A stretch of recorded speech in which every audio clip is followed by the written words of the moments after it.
All right. We are live, or I am live. There is no other person, I guess, joining me today. I'm Justin Mason, for those who don't know. But obviously, if you're watching this, you know me a little bit. So what I'm going to be doing here today or this evening, as it is almost 5 o'clock here on the West Coast, is I'm drafting my first main event team. So thanks to the people at NFBC who hooked me up with a little nameless board right there, so people don't know exactly who everybody is. But yeah, so what we're going to do is I'm going to draft my main event team. Starting here in about 4 minutes, as you can see on the screen. I'll be checking the chat, the comments here and there, but I'll be mostly focusing on drafting my team. I'll talk through my picks as I make them. I won't be giving away who I'll be picking because I don't know if people who follow me on Twitter might be in this league, and there are a few of them, including 2016 main event champion Rob Silver's in this league. Daniel De Silva's in this league. Phil Deso is in this league. So I've got a few minutes before it starts, so I can chat with you guys a little bit. What shirt am I wearing? I'm wearing the Justin Mason main event team. A little ambulance from back in my 2019 main event team, which was injured as fuck. So that's the shirt I'm wearing today. So for those who don't know what the NFBC main event is it is a 5x5 roto, 15 teams, and it's got an overall component. The winner of the overall wins like $150,000, which is amazing if you can pull that off. So that's what we're going to try to do to here. I have pick 5. So on my little screen right there doesn't say what pick number I am. I'm pick 5. I assume the first 4 are going to be some version of Acuna, Tatis, Garrett Cole, and Jacob deGrom. So I can kind of talk a little bit about my process as we got about 2.5 minutes before the start of this. So assuming those guys are going to be gone, I'm likely looking at either Juan Soto or Trey Turner. I want the speed with Turner. I love the upside and kind of the safety floor of Soto. I'm leaning towards Turner here. Now, if one of those 4 drops to me, I've got a real decision on my hand. Especially if one of the pitchers drop to me.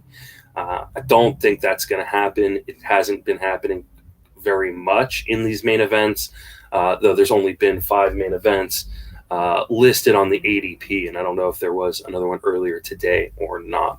And a number of the guys in this league have already drafted main events, and so I've been able to kind of check out the boards of the guys that have already drafted, or they've drafted things like they drafted platinum or a super or something like that. So it gives me a little bit of idea, and that's something I definitely like to do, is make sure if I can get a hand on the actual main event boards from previous drafts, checking out who my competition is drafting. Also checking out other drafts they may have done, if they've done DCs, if they've done online championships. Different format, it'll be a different board for sure, but it gives me an idea. If I see a guy, draft, I'm just going to throw out a random name, Whit Merrifield in the 2nd round, like we saw it happen in the Super, then I've got to be put into a position where do I like him the 2nd round high? One of the questions I got already, do you push guys up your board if you notice something? Absolutely. This is a draft. ADP is important. Definitely kind of gives you an idea. People kind of throw ADP out the window in these drafts, and they could just take the guys they want. And so I think that's an important thing to do. Happy for you to have at least avoided Yates, Leclerc, minefields. Yeah, I have. I think I may have a share or 2 of Leclerc, but that's about it. So we're starting here in 30 seconds. I am the 5th pick. Hey there, War Dog. See, one of the guys in my league right there watching the stream. So this is why I don't give away who I'm picking until they make picks. Thank you, buddy. Good luck to you. 5th pick is a nice spot for Mondesi. I can promise you Mondesi will not be on this main event team. All right, so we're starting up. Pick 1 is up, and so we will see where it goes. So we got Acuna first. Not surprising. So the question is, who does number 2 go with? Could it be Tatis? Could it be a pitcher? Oh, there we go. All right. So we got now Acuna, Tatis are the first 2 off the board. I'll be updating my my draft software too while I go. So if I'm not paying attention to the chat, I apologize. But I can only do 3 things at once, and there goes DeGrom.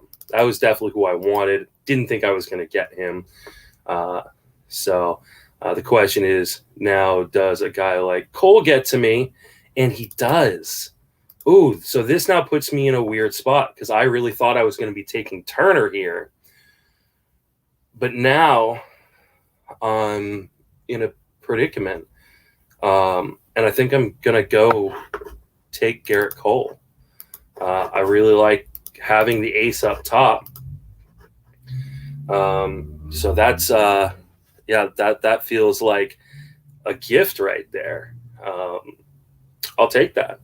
I knew I wanted at 5, but I didn't think that Cole or DeGrom would actually get to me at 5, so it's a bit surprising that was an option for me. So we'll see kind of where the rest of this board kind of falls back to me in the second round. Pitching has been moving up, but not astronomically. And so I thought there were going to be some guys in the second round that I like pitching wise, but now obviously Mookie Betts going 6, Trey Turner, that's who I would have taken had Cole gone. So now Mike Trout gone. There we go. So now we're moving. It'd be interesting to see, there are some guys in this draft who really like pitching. There's some guys in this draft who kind of fade pitching a little bit more than maybe others. Trevor Bauer. There we go. Interesting enough, like Shane Bieber dropping. I was going to take Turner over Betts. I like the speed.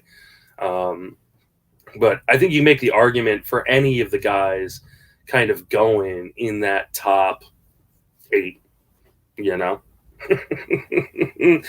I will do as well as I can. Cole pulling pretty throwing baseballs. Yeah, he's pretty good at throwing baseballs. What's up, Fish? So now here we go. Shane Bieber. Okay, Shane Bieber's been dropping in some of these drafts, which has been kind of surprising to me. So this draft seems to be going pretty chalk so far. Nothing crazy. Jose Ramirez at 11. We'll see. It'll be interesting to see how many people do the pocket aces strategy here. So we've got Yelich off the board here at 12. We got pick 13. So, definitely glad to get my starting pitcher early. There goes Darvish. So another pitcher off the board. And see, how many of these guys do a double starting pitcher, the pocket aces, the Toby's pocket aces. We need a shirt for that, Toby. I know you're watching. So we need to talk to RotoWare and have him come up with some sort of pocket aces. There goes Giolito, who's kind of like firmly a first rounder at this point. Now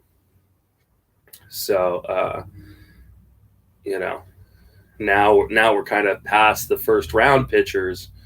It'd be interesting to see if this guy takes a pitcher on the wheel, or if he goes hitter and tries to see what makes it back to him.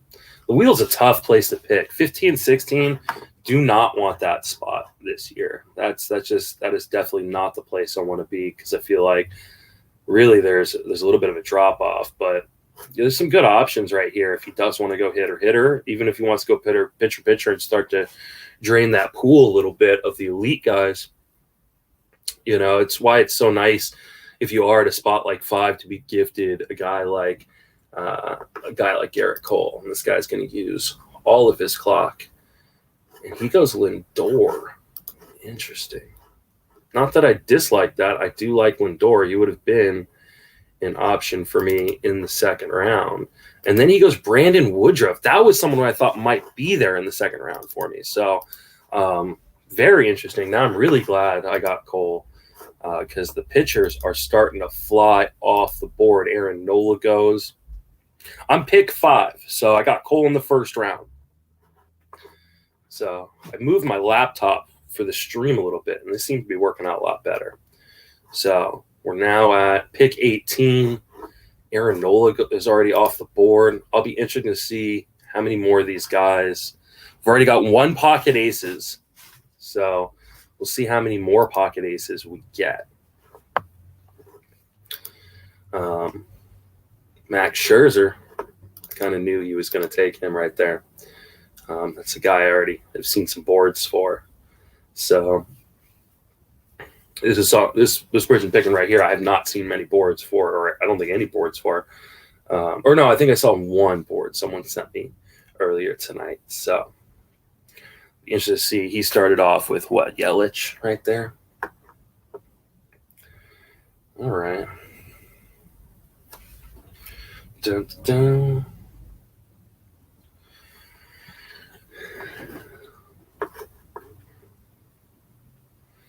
Question is, like, where does Mondesi come off on this board? It's your burner. People using the whole clock. I appreciate people who use the whole clock in a fast draft. Trevor Story falling to 19 seems like an absolute fucking gift.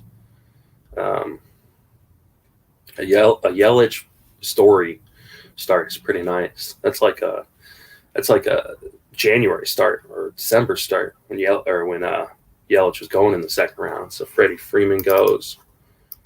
Now, Freeman, that's a gift too right there. Going that late. That's what happens when these pitchers get pushed up. Hitters, man, these hitters fall. So I'll be interested to see who makes it back to me here. I've got, with Cole, I've got pretty much everything open. I can't take a pitcher, but I don't have to take a pitcher. A lot of hitters available. So we'll see. Let's see this guy who this is the guy who got Bieber. He took Mondesi. There he goes. Knew he would go eventually, but just didn't know who was going to take that gamble. So we'll see now where this is going to go. A couple of guys on the board right now where I'm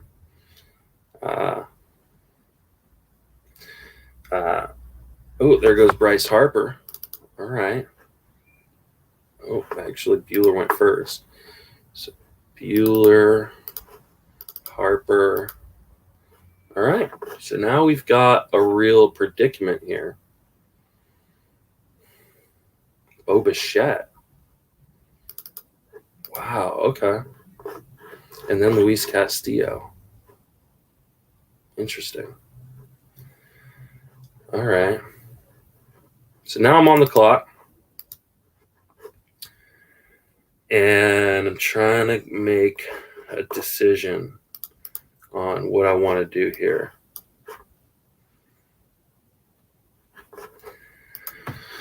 Oh, all right. Interesting. I can go Bellinger.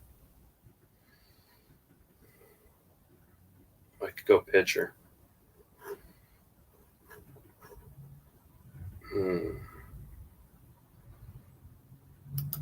I'm gonna go pocket aces. I'm gonna take Clayton Kershaw. I got the safety of innings in Cole, and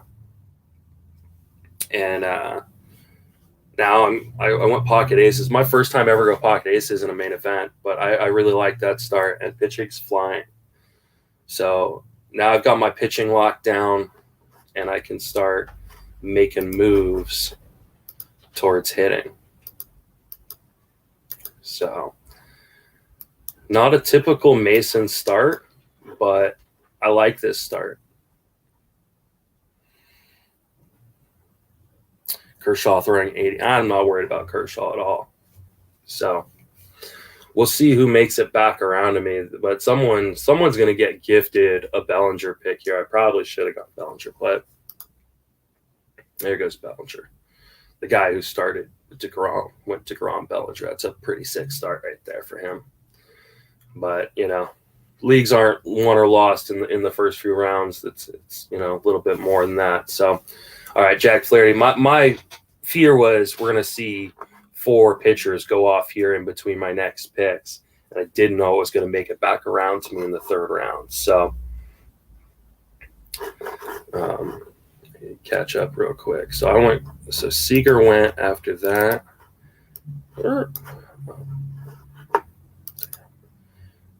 Draft Kershaw or Seager.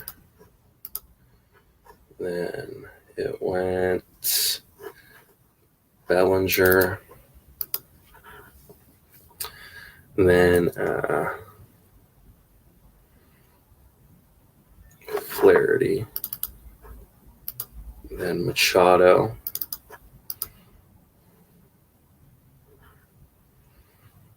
All right, so back to the turn here.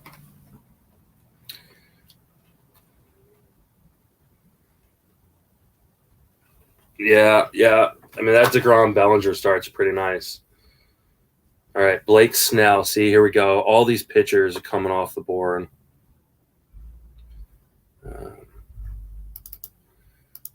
I just want to lock down 2 aces. I knew I was going to lock down 2 aces with my first 3 picks. I didn't think it was going to be my first 2 picks. I thought I was going to go hitter, pitcher. Especially with Gallen getting hurt today. That just scares me, So there goes Bogarts. Okay, hold on. All right.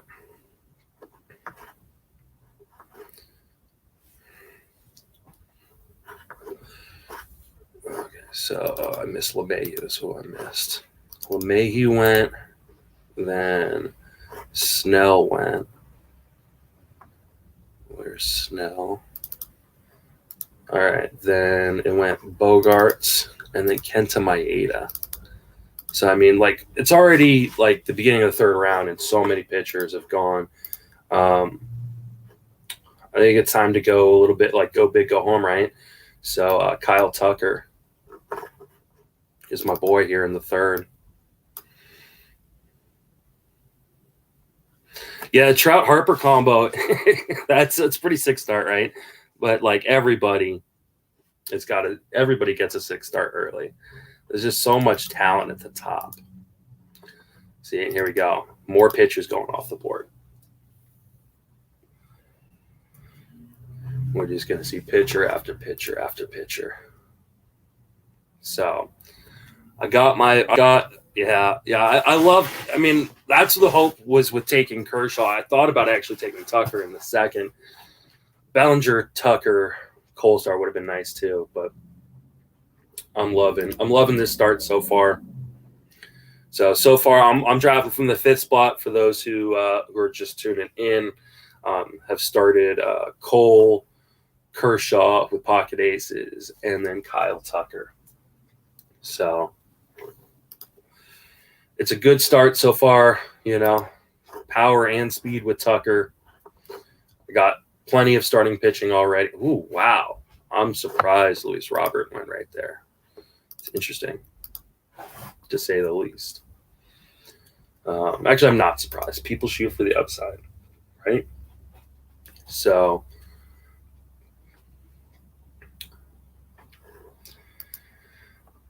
if they keep taking SPs, you're golden, LOL. Yeah, I mean, that's the hope, right? So we're at Devers. Goes right there. There's definitely a few guys right now where I'm salivating with the thought that they could be back there for me in the 4th. But I mean, there's a lot of picks here in between my my 3rd and 4th round. So, yeah, I mean, that's, the thing is, if you go hitter, pitching goes so fast in these drafts, and I don't mind going hitter. When I do my next main event, that could be something I do.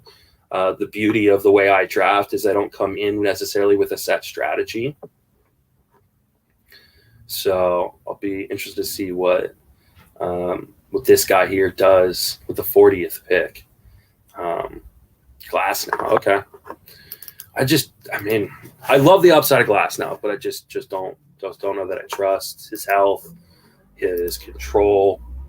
It always seems to be an issue with him. But starting to get to the point where, like, you know, a lot of these big name starters off the board and stuff.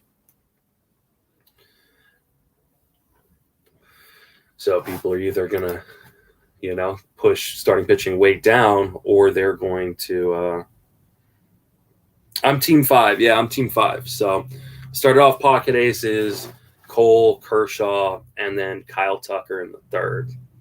So a big Kyle Tucker guy. How much are we dropping Gallon with the news? I'm dropping him somewhat far, but not like super, super far, because Nick Savali, so he's a physical therapist. So there goes George Springer off the board.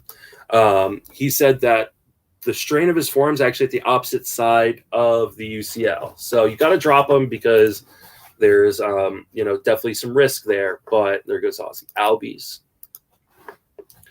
But I wouldn't like take him off your board or anything. I'll be interested to see where he goes in this draft. Me getting pocket aces goes, I don't have to worry about Gallant, right? So, you know, unless he drops really, really far in this draft, and then I'm like, okay, then it's just a real upside play, right? So,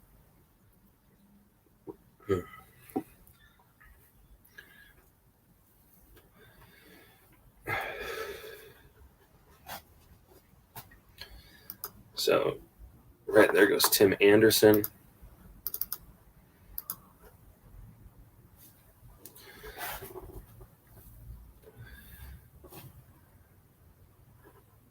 Oh, there goes Anthony Rendon. That was the dream to make it back to me, but I figured that wasn't going to happen necessarily. So I'll be interested to see who does make it back to me, considering who's already gone right now. So, energy drink and a heater. Yeah, that's right, man. I'm going to be trying to quit smoking on opening day, so people may not want to talk to me too much opening day.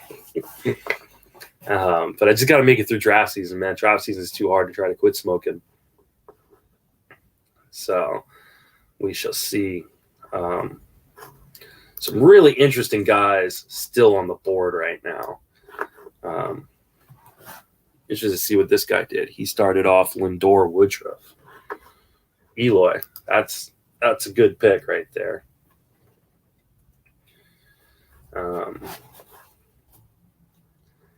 So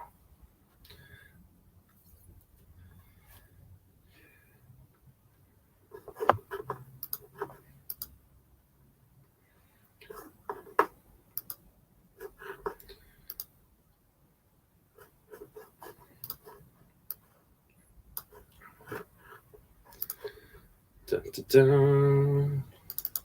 Love me some Eloy.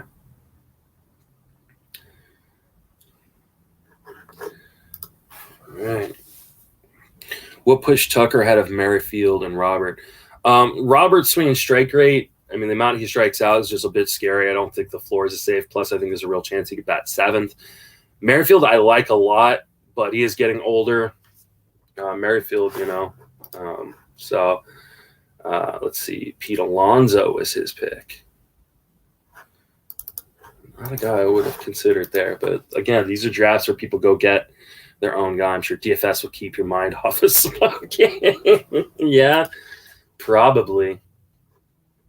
I don't know, man. You know, I've quit drugs, I quit alcohol, and somehow I've not been able. There goes Real Muto. I would have considered him had he made it back to me in the 4th. Especially, he's supposed to play in a game tomorrow, I believe. So, be interested to see. You know, I've got a few, you know, 7 picks till, or 8 picks till me, something like that. It's definitely a few guys I'm eyeing up right here. I don't know. I think there goes Marte. So he was one of the guys I was eyeing up for that speed. No, I don't think we have seen the ceiling on Tucker. I think Tucker has legit 40-25 ceiling. Now, does he get there this year? I don't know. We'll see.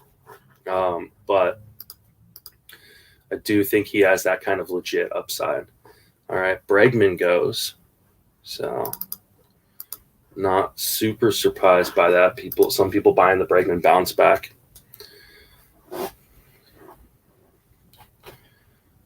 We'll see. Right now, I got 2 guys in my queue, and I'm just eyeing a bunch of other guys. So I got 2 guys in my queue that I really like, and hoping one of them makes it to me. And if not, there goes Ryu. He was not my queue because I've already got pitching.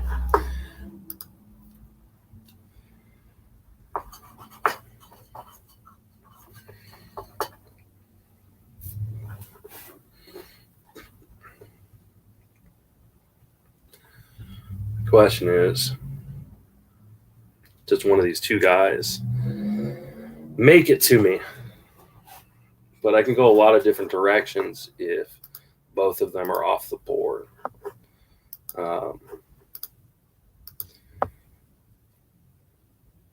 Fuck. It was Randy Arozarena. That was my guy that I was really eyeing up. So now I got to start looking at a backup for my backup. That hurts. So it was Vlad, and then let's see. So Vlad, and then Arozarena. And there goes Hendricks, who is the other guy I was looking at. So that one hurt a little bit. Now I got to figure out what I'm going to do here. So picking in the 4th.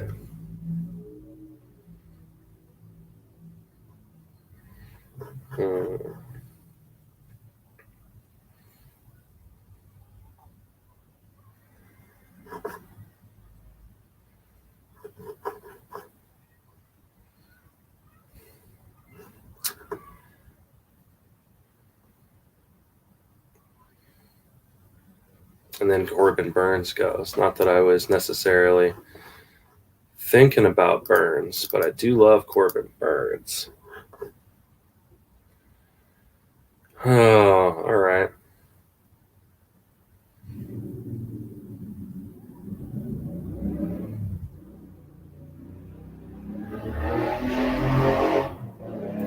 All right, sorry guys. I'm just trying to think of who makes the most sense for me here.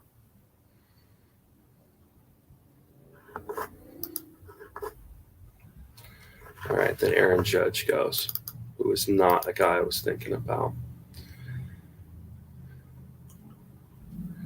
All right. I think I know who I'm going to take, but I'm just right now trying to think it out. So I'm going to put him in my queue while I think.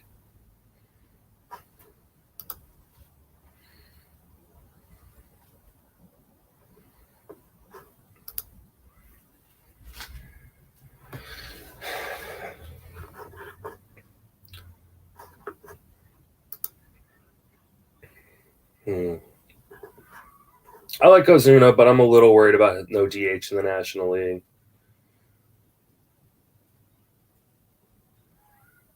All right, I'm going to Aroldis Chapman. I'm going to get my closer, maybe start a little bit of a closer run here. And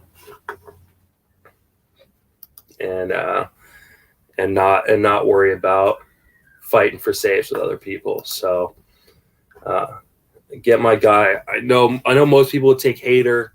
I've got Chapman just above Hader, and so that's the reason I went there. So, but liking the start so far. Definitely need to start addressing some offense here. All right, so there goes Ozuna. Oh, Strasburg and Ozuna went.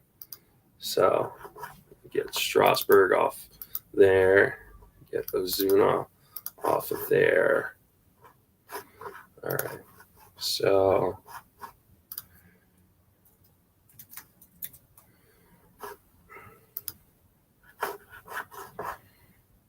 and then it goes Edwin Diaz.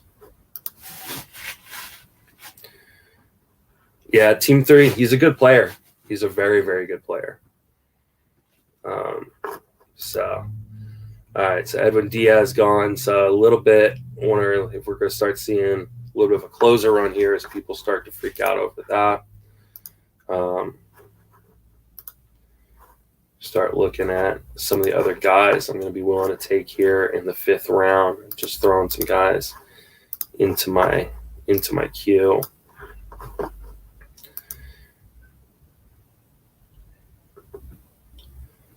There goes Josh Hader. All right.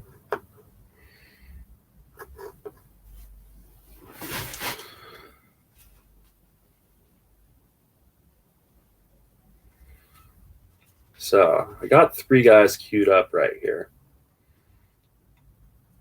I'll be interested to see who makes it back to me. Yeah, Team 3, they're a good player. You know, you get to Grom there. You went Grom, Bellinger, Bogarts. And then who was their 4th? Is that Ozuna? Oh, Karinchak. Wow, okay. Hader and Karinchak. So he goes Hader and Karinchak. All right. And then Arenado definitely was on my list of guys to consider.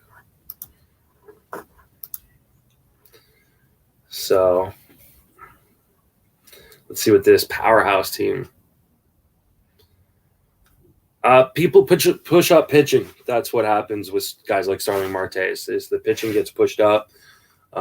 People don't want to be left out. Guys like Marte drop. Yoan Moncada.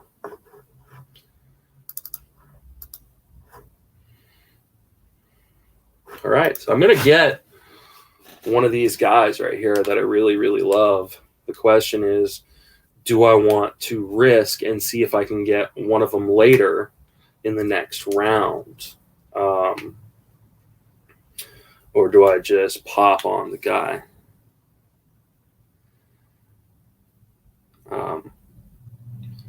I don't know if Clay drafted, because I'm guessing you're talking about Marte. I don't know if Clay drafted him early and people freaked out. I know like last year, Todd Zola took him like in the 1st round of TGFBI and people lost their minds. But, you know, you go get your guys, and that was one of his guys. Jose Abreu. Okay, so Jose Abreu is one of the guys that I was thinking about taking right here. So now it's down to 2.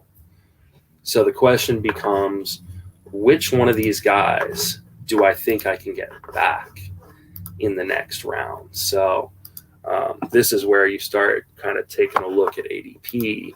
And you go, can I get him in the next round? And so I'm going to take my boy Brandon Lau. Fills 2nd, gives me some outfield and second base eligibility, which I love. Power, a little bit of speed. Yeah, Bray, you would have been sick, and that's what I was hoping. So, and I'm hoping the other guy that I like makes it back around to me, but who knows? At this point, you know, people are willing to just kind of do whatever they want.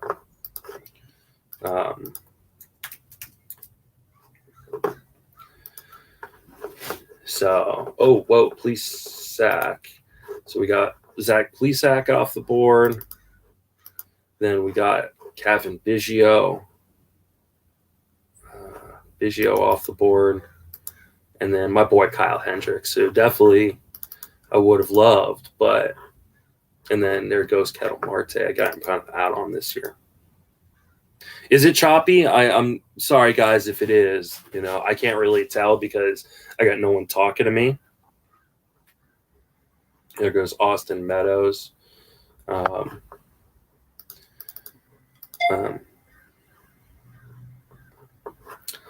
So if it's choppy, I apologize. Not much I can do about it while I'm in the middle of a draft. So, okay, not choppy. All right, good. That's a tough batting average start. Not as worried about that. We'll see, though. Get batting average. Dun, dun, dun. All right, so now now we're kind of waiting to see what this guy's going to do. Kind of got an idea of where I'm going next round already. The question is, who, if the guys I'm thinking about, Max Fried just went, will be there in the next round. So this is one of those things where it becomes kind of just a hope and pray type of game. If I'm waiting on certain people I really like. So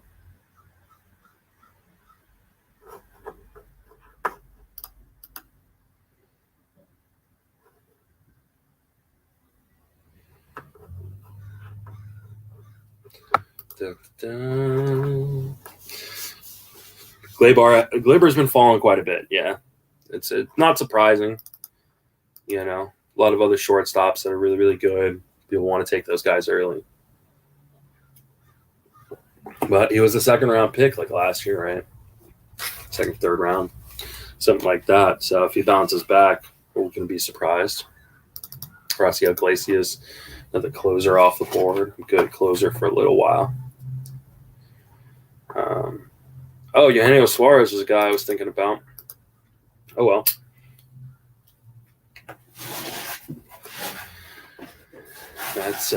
That's okay.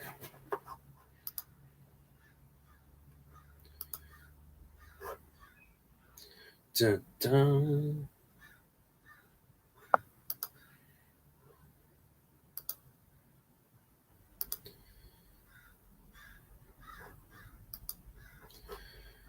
So, all right. I got a second base. So my team so far, for those who are just kind of tuning in, I'm team 5 there on the board. I started off pocket aces, Garrett Cole, Clayton Kershaw. Then I took Kyle Tucker in the third. Aroldis Chapman in the fourth. Charlie Morton off the board right there. And then in the 5th round, I just took Brandon Lau. So, hey, great seeing you, Greg. Thanks for coming in. Will Suarez stick it short? I mean, for a little while until I guess Jose Garcia is actually ready. But I don't know, man. That's scary to me, especially with how many pitchers they've got there that are ground ball guys. Like, that just seems super risky. I don't know how much I love that. So I should probably come up with some backup plans here in case I don't get the guy I'm targeting here.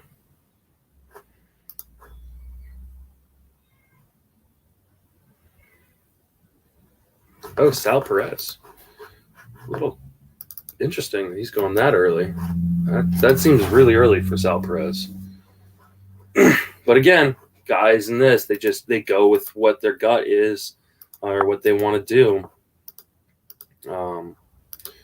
So that's, again, not surprising that we see guys just throw ADP out the window.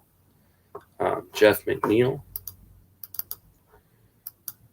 another multi-eligible guy.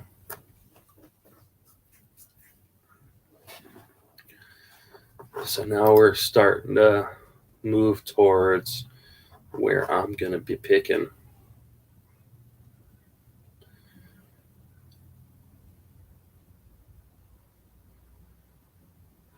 So you're not taking into account the upgrade from Moustakas to India at second base, though. Still worse, but not bad. Yeah, I mean, it's not as bad. That definitely helps a little bit. But, I mean, there's a reason why Suarez stopped playing shortstop. So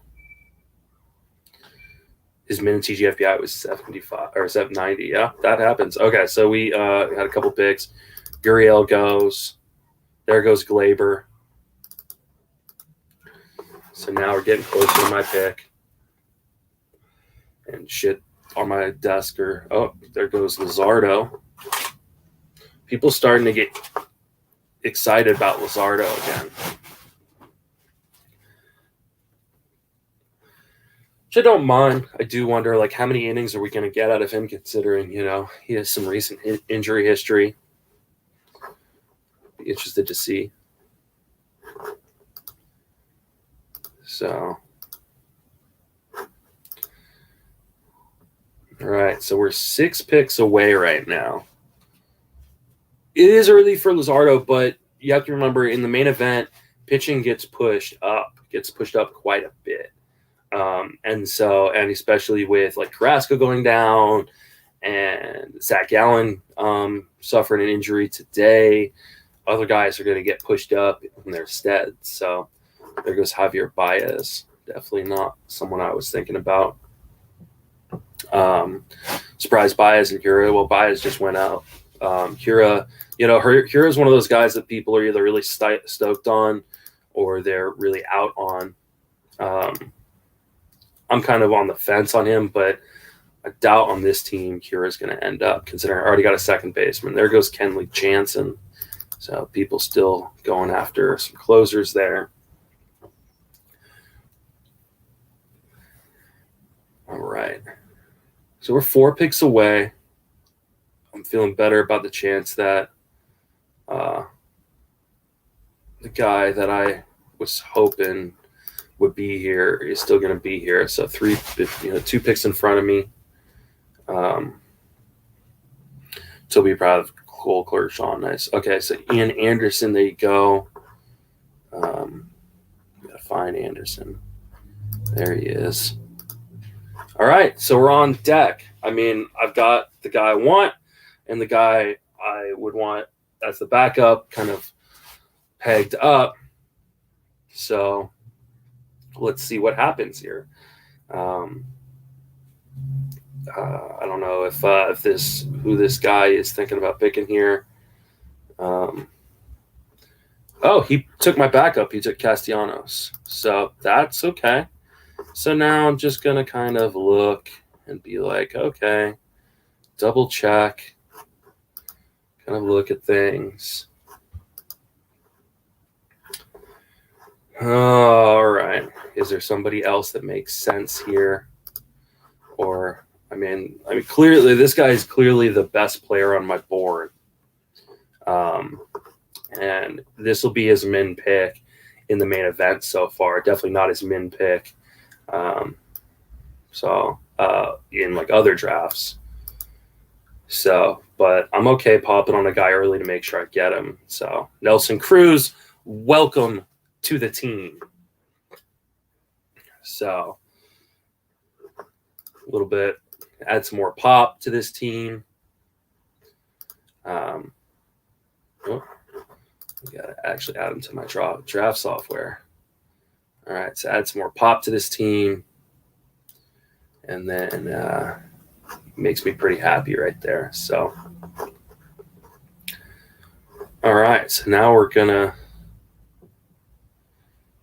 Ageless Wonder, just like me. That's right, Cruz Missile. Yeah, I mean, dude's been a top 30 hitter every year of his career. Are you going to give him to me at pick 86? I'm going to take him every time. I almost took him last. Round, to be honest. I really thought about it, but I thought checking the ADP, and this is where ADP becomes really useful, is his min pick was like 96 so far. All right, so Altuve goes. So now just looking at my team, batting average is definitely something I can address. Speed is something I can address. Runs is something I can address. I got plenty of pitching. So we'll see what kind of comes back around to me here, and what I want to kind of go with here.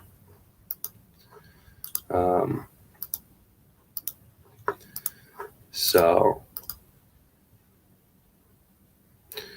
yeah, you just count the cash with Cruz. Like I understand, like people don't like filling that UT spot. People, they get weird about that kind of stuff. But to me, it just Sonny Gray. There goes Sonny Gray. All right.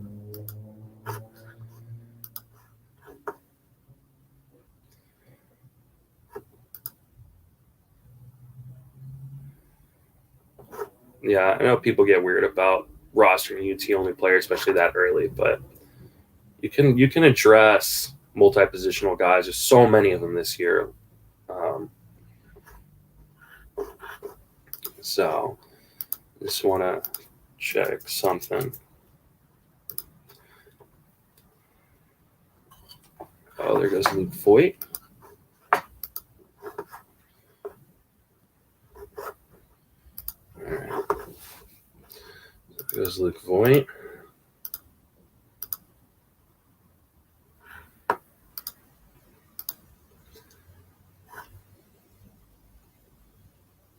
Back on the turn again. Where does Gallen go with the injuries? I don't know. It's a really good question. But it's hard to roster guys who are injured, as I learned in the main event or in NFBC in general. So, it's one of those things where do you want to take that risk? All right, so there goes Goldschmidt.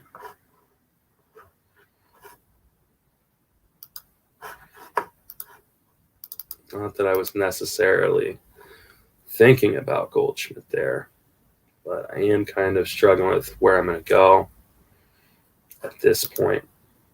Just kind of looking at what is kind of available around at this spot.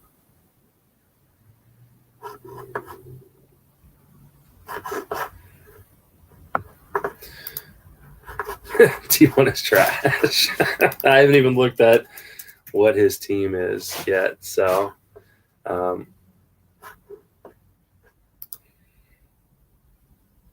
Conforto was a guy I was definitely thinking about right here.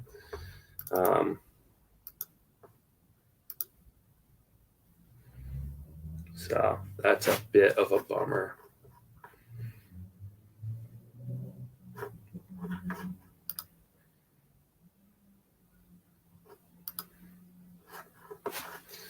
All right, so I've kind of got two guys I'm thinking about right here. They address completely different things. So kind of debating where I want to go with this.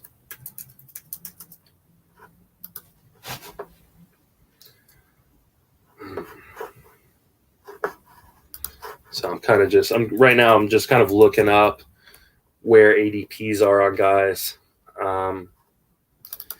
And can I get one of these guys later? One I definitely don't think I can get later. There goes Jordan. I can't do when he's going in the same spot as or around the same spot as Cruz. All right. Team 15 is my least favorite, but the Krinchek is my least favorite pick. You better hope that Krinchek is the closer. It's, I think there is some real risk there. All right, so my next pick is 95, then it's 116. So this is where you kind of play a little bit of a guessing game. Well, Victor Robles just went, so that might make my decision a little bit easier,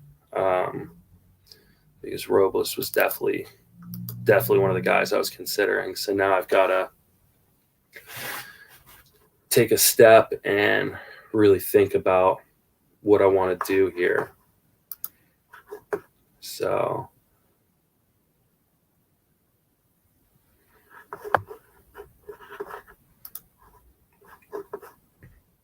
people are stoked on Robles. I got him yesterday in Tout, or on Saturday in Tout. And I can guess why. I mean, I can get why they are stoked on him. I think I might end up taking someone that I don't have any shares of so far. At least I don't think I do. There goes Rosenthal. That's someone I should have thought about, but I wasn't necessarily. Um,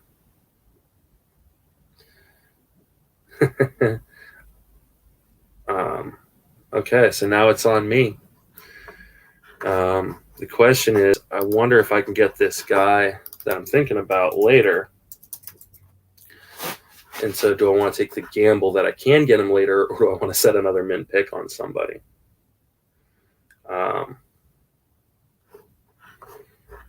And I've got to make a decision pretty quick here.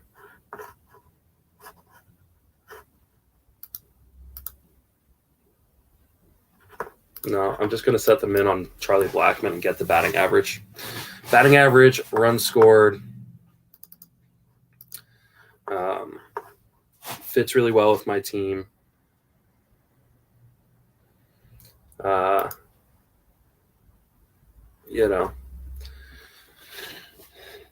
think people are overreacting to kind of the drop off in the second half. He's still going to play in Colorado, lead off. And I don't think he's going to make it back to me. I know enough of the guys that I'm drafting with that are on the other end of that turn, and I don't think he would have made it back. So I've now set them min on 2 old players. Jordan Romano goes, wow. Okay. That is, Romano would have been someone I would have thought about, but because of the Yates news, but that seems really, really aggressive right there. So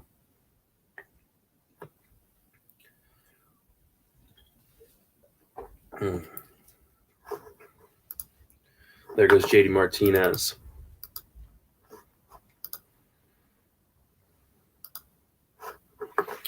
So I can't roster Martinez.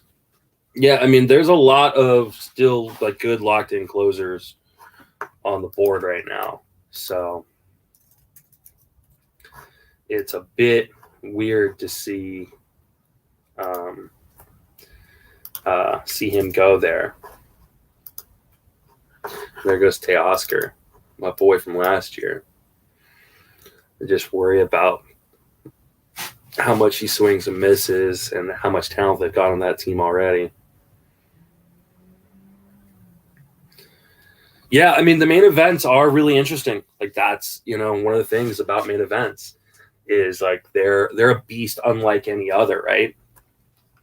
So, it's literally people putting their money where their mouth is.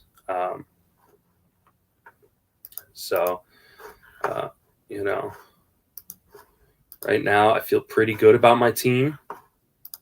I like this start. Eddie Rosario, that was someone I thought about as well at that pick with Blackmon. Team 8 has all the talent but no flexibility. I don't even take a look at Team 8. Team 8, Trout, Harper, Robert, Hendricks, Greinke, Martinez. I mean, I love that start. So how many non-steal one position guys is too much? I think 1.5 is too much. 1 is perfect. The non-position guys, people are always scared to do that, but that means they drop way too far in a draft. Dansby, my boy. Not really, but yeah.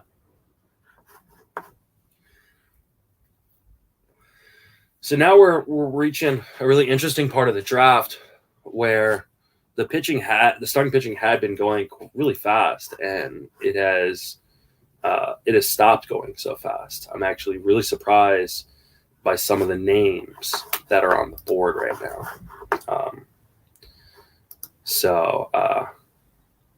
Really, really surprised by some of the names on the board. And as I say that, Chris Paddock comes off the board.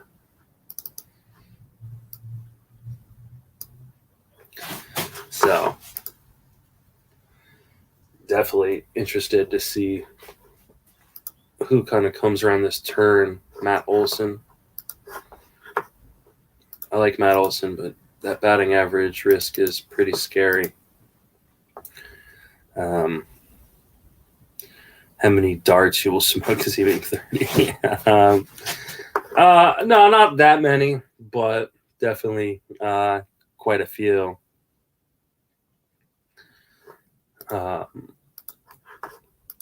So just kind of looking at what my team needs right now. I mean, it's still early to worry too much about the balance. I mean, I feel really comfortable with the player pool. So I feel like I can get pretty much anything I need at any point in the draft. But there goes Buxton. Broke his tooth eating a steak. That's how injury prone that guy is. Broke his tooth eating a steak. Yeah, we might. I don't know. I'm I'm not gonna lie. I'm tempted. For those of you who are following the chat, know what I'm talking about. So we'll see what kind of makes it back to me this next round. There's still a ton of talent out there. So I'm very interested to see kind of where people are going right now. Okay, so Dylan Bundy. So now we're starting to see some pitchers come back off the board again.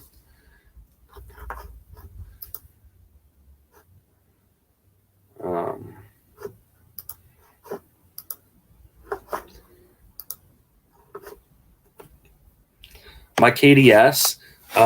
So I put 8, then 7, then 6, then 1, then 2, and then 5, and I got 5.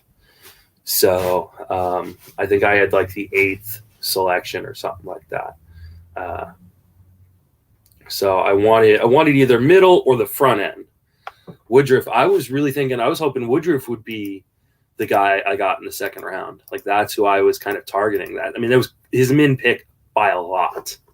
Oh, Marcus Simeon. Okay, he gone. So I was very surprised that Woodruff went so high. But like when you get that pick at the turn, like he did, you don't really have options. Like you just gotta take your guy. And if Woodruff is his guy, then you go get your guy, right? If that's, you're definitely not getting him in the 3rd, 4th round. All right, so there goes Ryan Presley.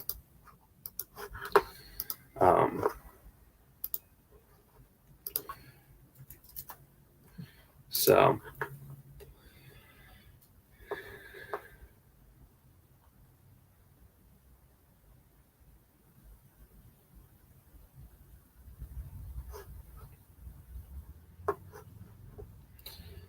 he gets a handful of mostly NL Central offenses. Doesn't seem to have training wheels. I get it. Yeah, no. Please let me know, Team 7, that Jordan is not Ray. That's Jordan, not Ray. Will Smith. I don't know what that means, Vlad. So Wilson Contreras went, and then was that Will? Oh, that's Will Smith, the catcher. Okay. Oh, and Andres Jimenez. He is shooting up the boards, man. I love Andres Jimenez, but that is really high. Just not hot. That's not going to work for me.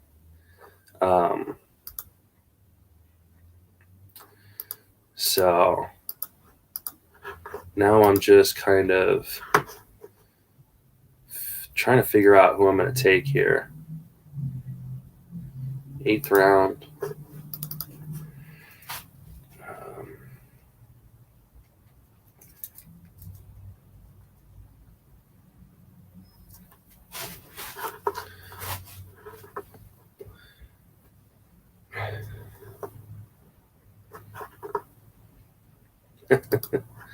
There goes Joe Musgrove. Oh, shit. Hold on.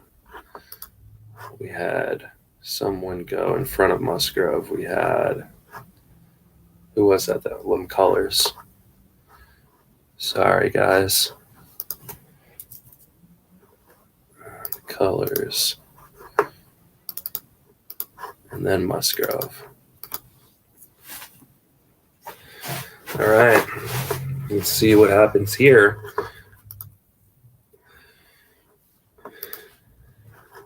So definitely can go a lot of different ways. Trent Grisham, I thought about him. I'm just a little worried that he isn't playing yet. So I'm going to do some long toss this week, but long toss is a long way away from Sandy Alcantara. All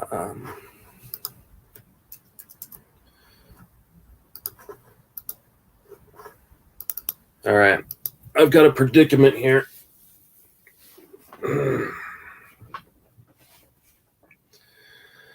All right, yeah, Romano did go in the 7th round.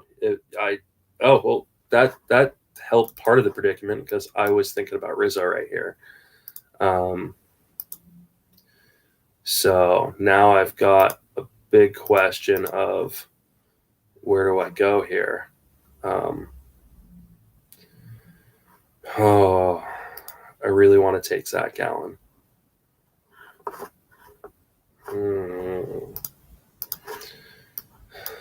I really want to take Zach Gallen in the 8th round.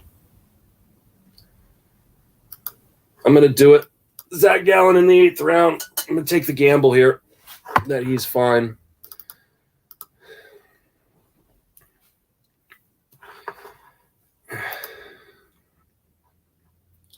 That may have been a mistake, but all right. So Tommy Pham goes.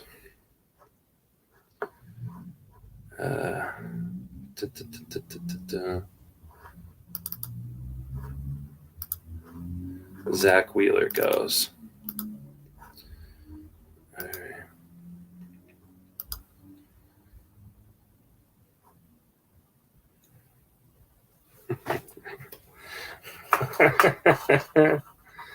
I'm sorry, but it's too good of a discount for a guy that, if he's healthy, he's going to be, a top 25 pitcher.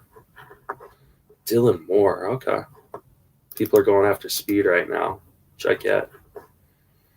But I'm not overly worried about. There's still speed guys available.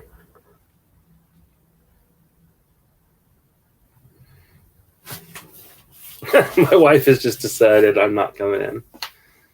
The fact that Nick Savali, tweet about like the injury to his forearm isn't by the UCL, like that makes me feel a lot better.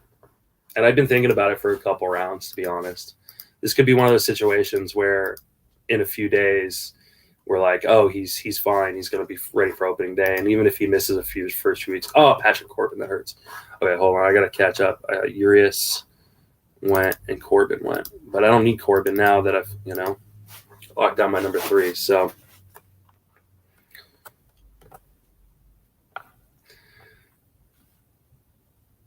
it's a different part of the forearm, though, draft sheet. That's the thing. So they said where the issue is. It happened during a swing when he was at bat. It didn't happen while he was pitching. So obviously there's some risk there, but I've got a pretty safe team thus far. So I'm not I'm not overly worried about that. There goes Verdugo. So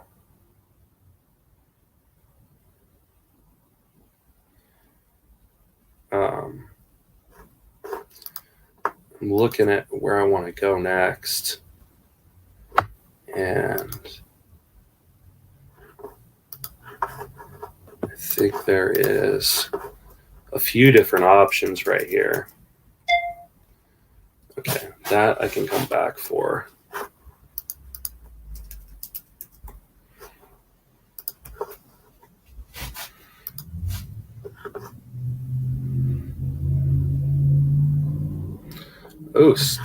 Moustakas and Stanton. Not that I was interested in Stanton, but Moustakas I definitely was.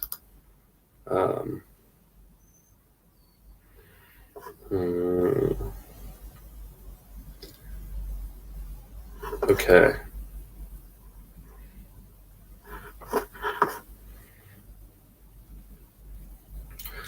Sorry, guys. I got to figure out who I'm picking here.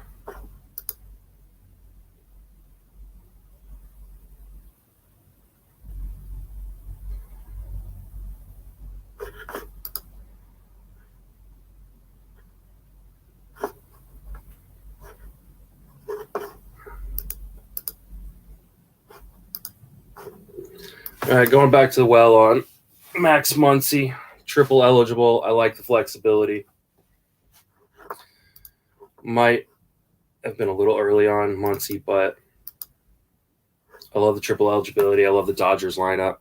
I'm not going to take Lamet. Absolutely not. Like, no chance that Lamet ends up on one of my teams. So, all right. So, definitely need to think about batting average and some speed here at some point. But I was wondering when you were going to take Muncy. Yeah. You know, Muncy's just one of those guys. He plays everywhere, and that has some value, especially when I've drafted a guy like drafted a guy. Oh, there goes Brad Hand. He was guy. I was thinking about Brad Hand. Locked down a second closer, but I have so much pitching already, and I don't want to fall too far behind an offense, even though I know I can catch up. Hosmer. So, yeah. I mean, I definitely want to make sure I've got some good flexibility in case injuries do happen. You know, you think I think you just made team 8 quit the draft. Teammate's doing pretty well, so I'm not super. I don't think he's worried about me. I know him pretty well, so. Okay, so we got Sixto, and then Kevin Gausman.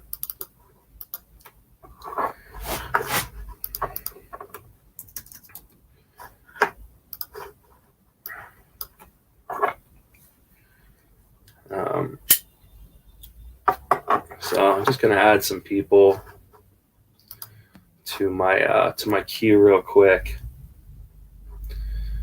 Definitely need to kind of come up with a little bit of a plan here, or adjust my plan a little bit. Usually by this point of the draft, I've got average and stolen base, but I'm not used to taking this many pitchers. Focus on average next few rounds. Probably gonna. I mean, I'm definitely going to focus on average. I also see some guys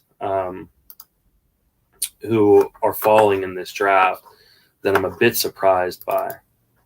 So, Will Smith catcher, or Will Smith pitcher goes. So, you know, I also want to be able to take advantage of when I see a guy.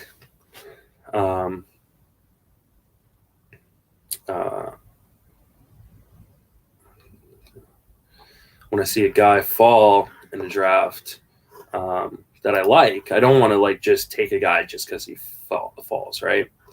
I think that's a mistake people make. But I definitely, when I see a guy that I like drop, and there's no reason for it, like he's hurt or something like that. Obviously, if he's hurt, you don't want to just pop on him. But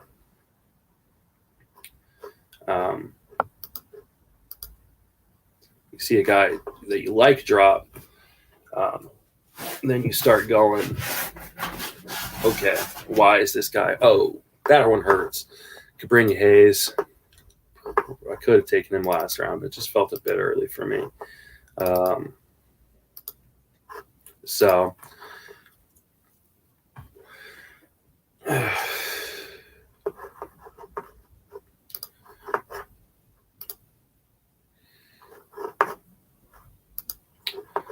So there's two guys I got queued up right now. Draft a player. Yeah, I did draft. I mean, he's hurt, but one, we don't know yet, how long he's going to be out for. So, I mean, obviously it could be a bad pick in retrospect, but he's my third starter. He's my third starter. You know, Gallen would have been a lot of people's first starter. So, no, I know you're just teasing me, but like it's not like, I'm not making the mistake I made in 2019, which was draft a bunch of those guys.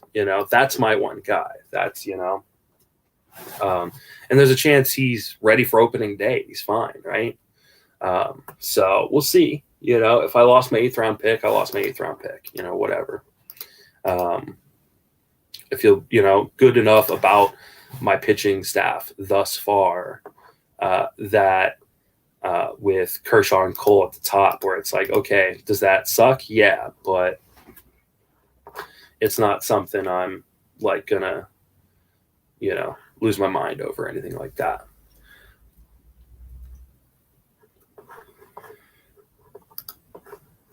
So just burn my money and avoid spending hours in the murder. Oh, Pablo Lopez. So that's the guy I was talking about. So Pablo Lopez, like I felt like he fell really, really far.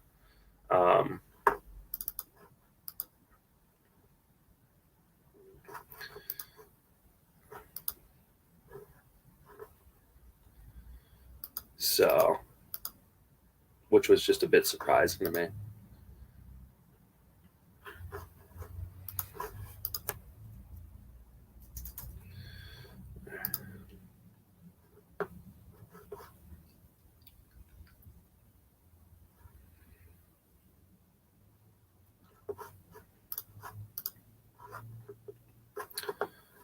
All right, so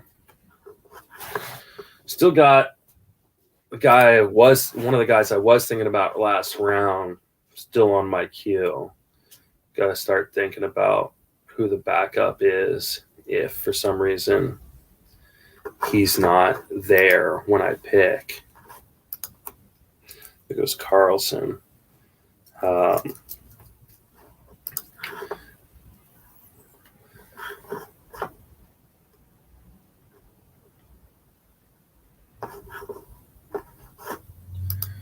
So Carlson wasn't a guy that I was necessarily thinking about.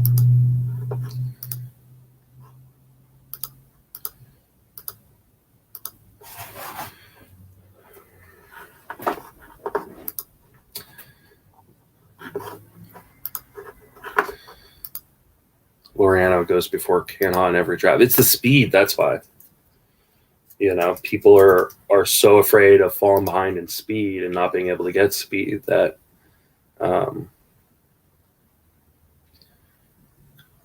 that they start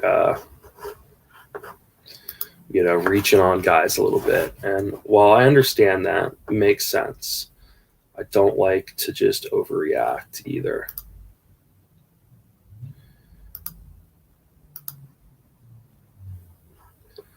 There goes, Kluber.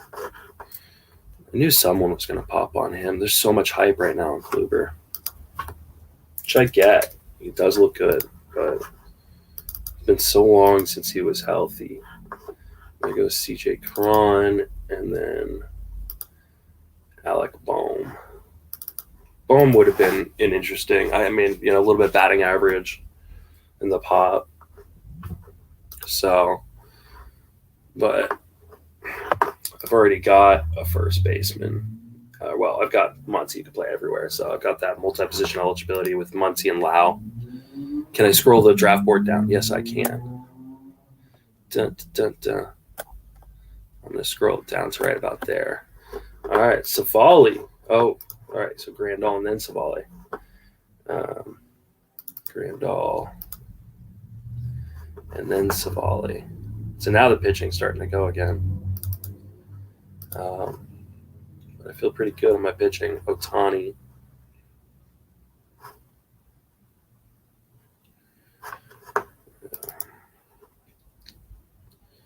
All right, and then Kimbrel. All right, so now I got the guy I think I want here queued up, but now I'm going to start kind of thinking about if there's another guy that makes more sense.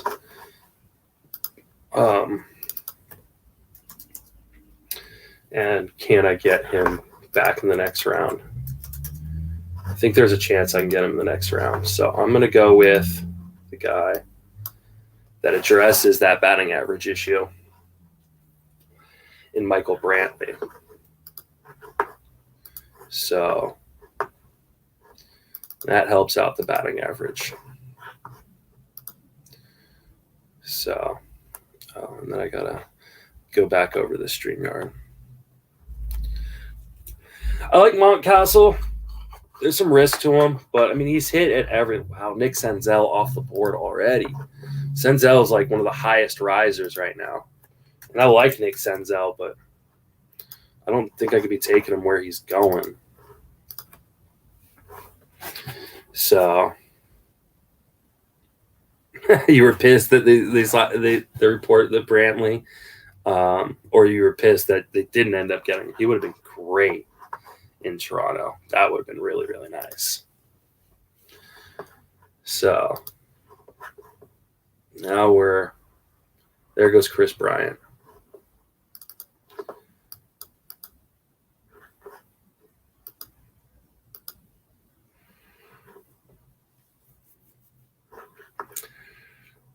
So now we're starting to look at the team and we go, what does this team need?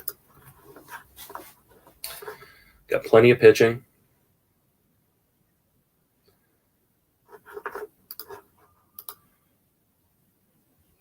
We got runs and RBIs. We're still a little light on power, a little light on speed. So there goes Will Myers. Definitely a guy I could have thought about. Power and speed. Also got injury risk, though. So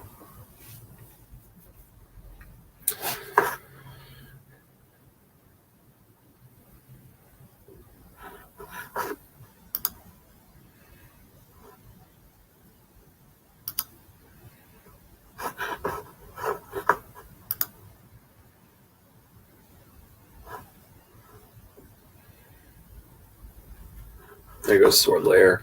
All right.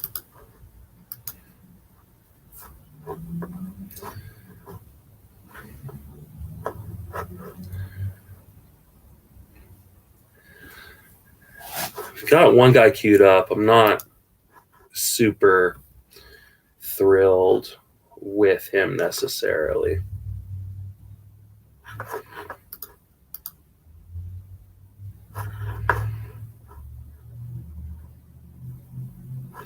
Kyle Lewis. Not someone I was thinking about.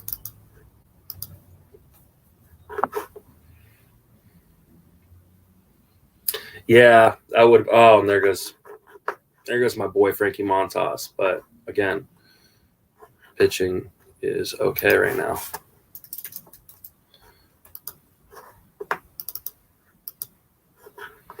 Oh, and Nelson Lamet went off the board.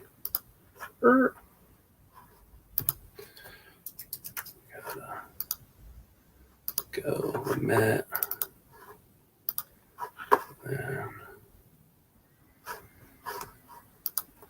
Montas. Oh, and then Tyler Molly. Dude, it's like they're going for Montas and Molly, going for Justin Mason guys, right? Dun, dun. All right. So that's. I just want to look at something. Okay.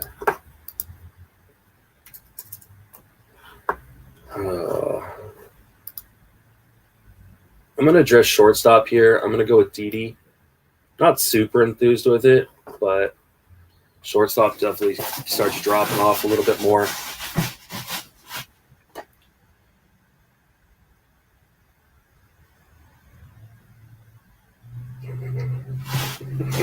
That's funny, Colin.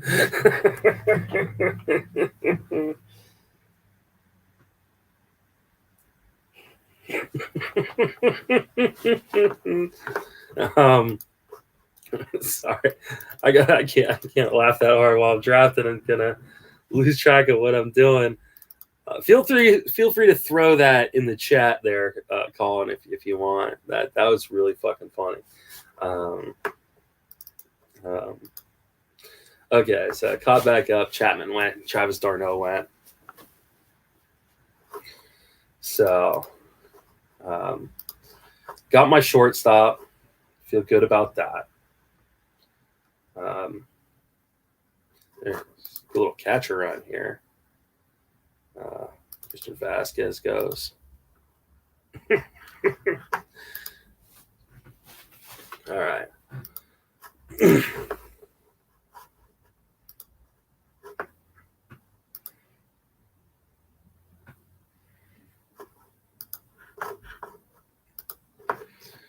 All right, so now I'm just taking a look.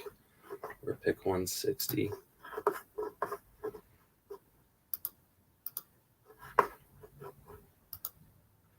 Nick Solak just went.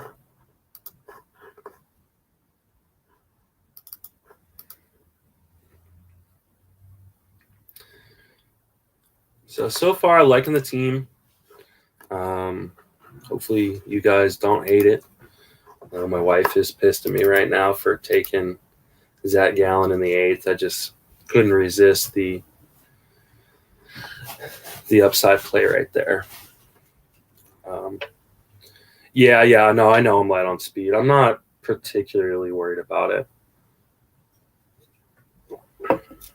I'll definitely address it at some point here. Dun, dun.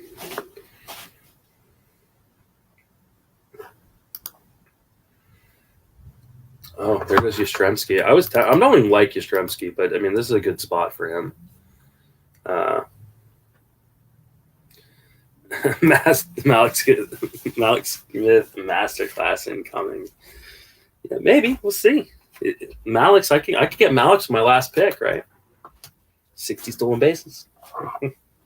Just kidding. Please don't draft Malik Smith. Jordan Hicks. There's a guy people throwing darts at. I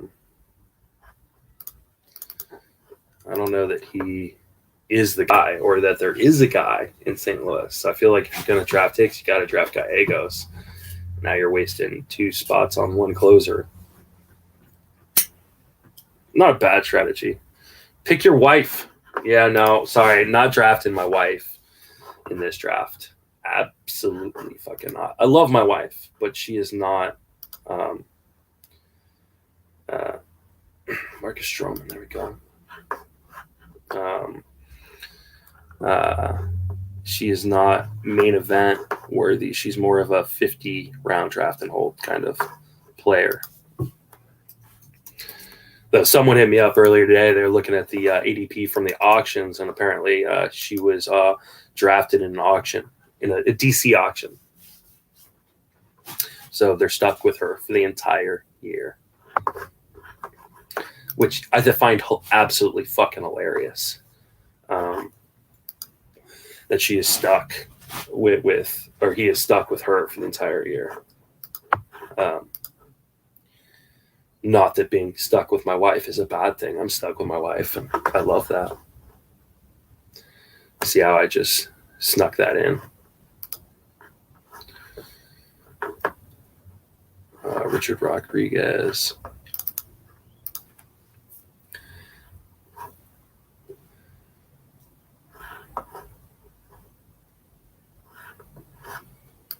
So I'm interested to see who's going to be here for me on the next go around. I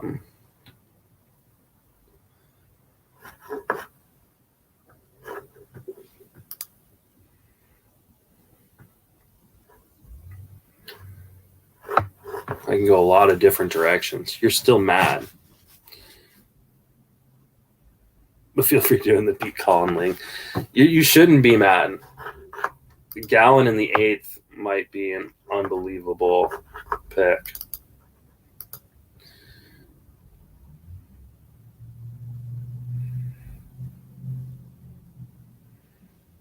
Of course, Cheaty suggested it to me. It's probably a Twitter troll guy that drafted her. That's pretty funny.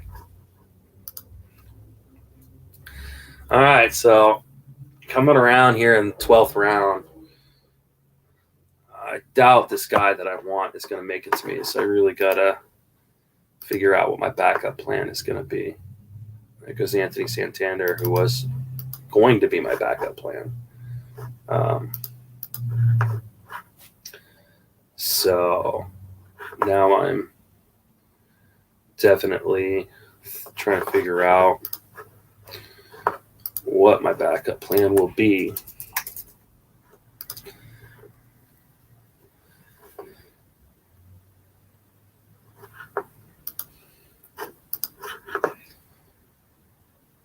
There goes Jose Urquidy, who was not part of the plan.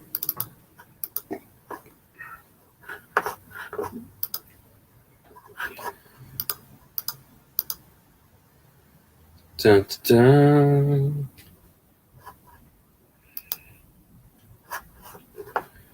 So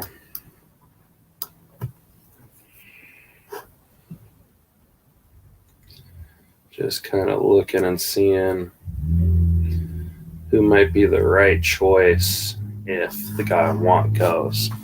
Only 6 spots in that Beat Colin league.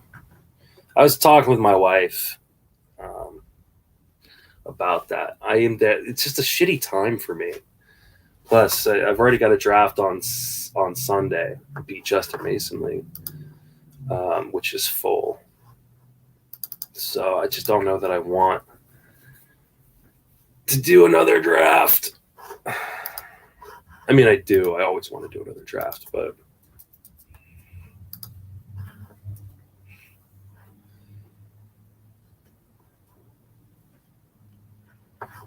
all right. Trying to debate who to take. Dun, dun, dun.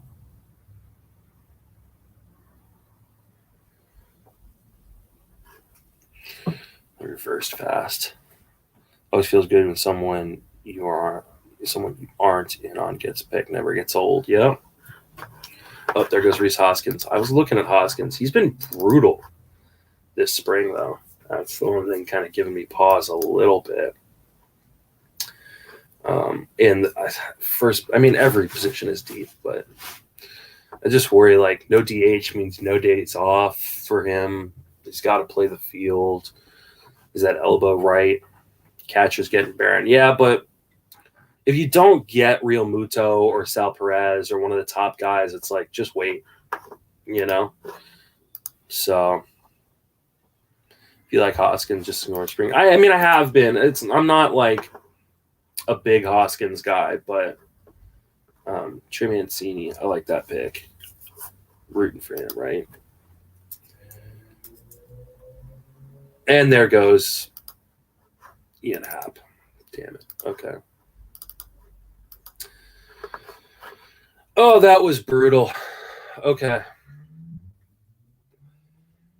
So Ian Happ was the guy I wanted.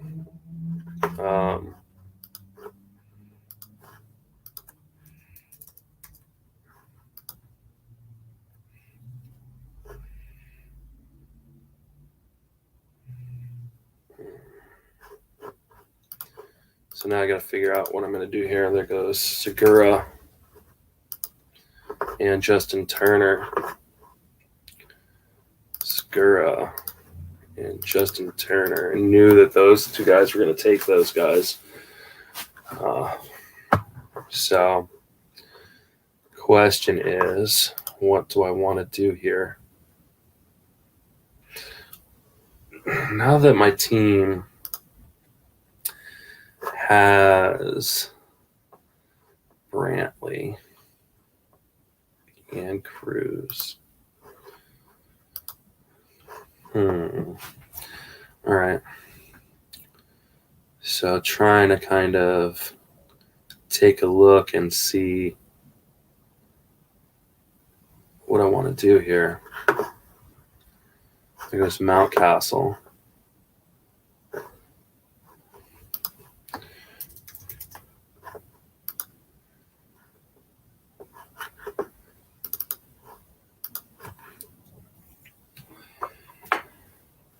All right.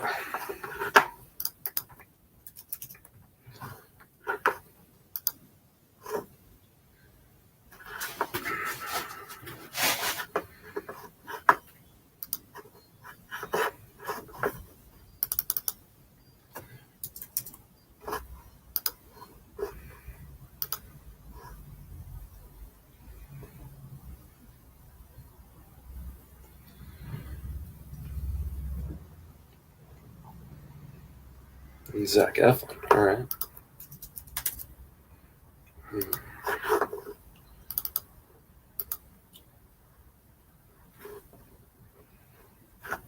All right, here we go. We've got a couple different options here. Definitely need a little bit of power. Definitely need stolen bases. Feel pretty good about a lot of other stuff. Do I take Gallo here? Oh.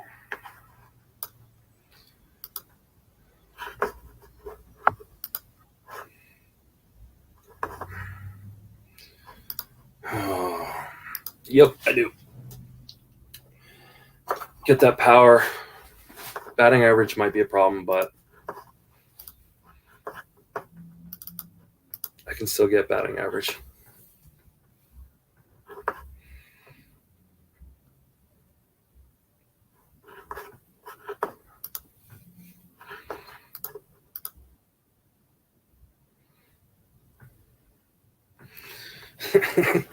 I love it. No, Gallo.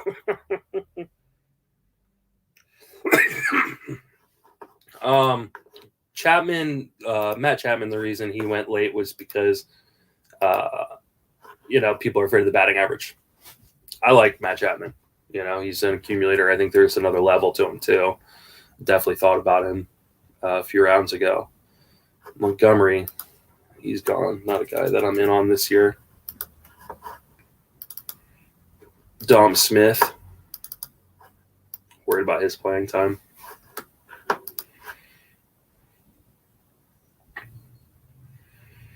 All right, so my outfield is getting pretty full right now. So, Devin Williams, he gone.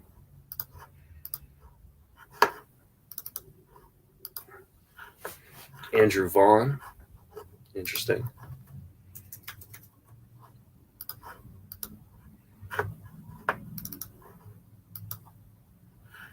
Hernan Marquez.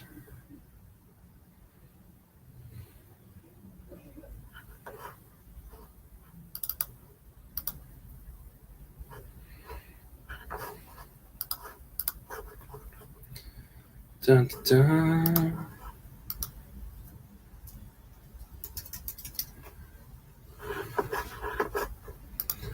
Sean Murphy. I don't even know, is Murphy even playing right now? He wasn't a while ago. He might miss some time. Sketchy.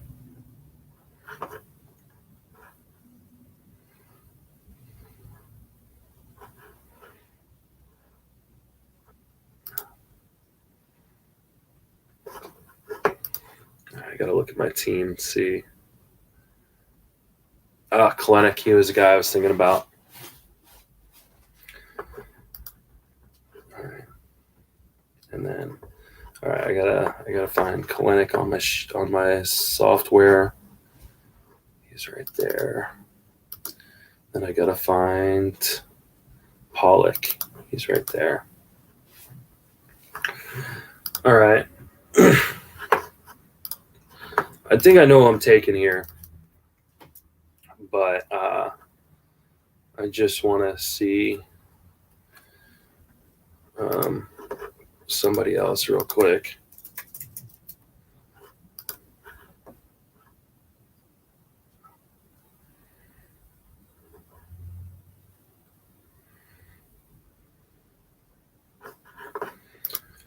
Oh, all right. I'm gonna take the batting average upside of Gio Urshela. So, and just to kind of counteract a little bit what I just did with Gallo. Aaron Hicks just went.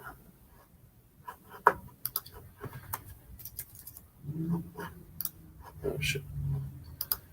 Hicks and then Haniger. Wow, man, people are really buying back in on Haniger. Like, I like Haniger, but his injury history, man, is just so scary. And I've missed someone. I missed Dubon. Draft. So it went Dubon. Again, one of these guys going way too high.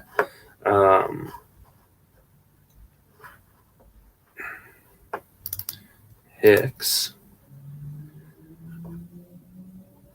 Haniger. Montero. And then Bass.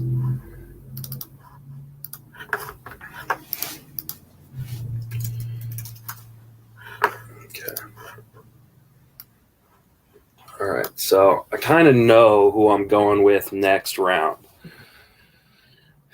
I'm not a big Madrigal guy. I mean, he's going to hit for batting average. I don't know how much he's going to steal. Like, where's he going to hit in the lineup? Sean Manaea. That's someone people are getting stoked on again.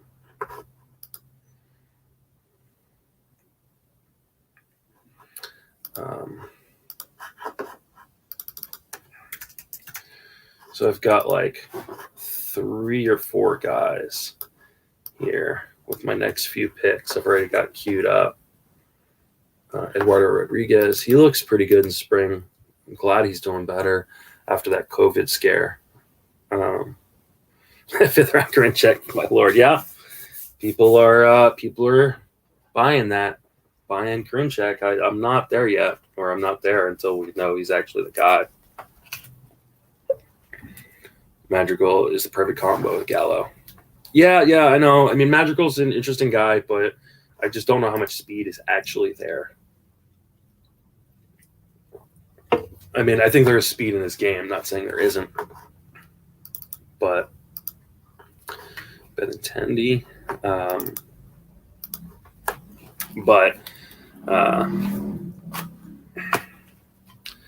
am a little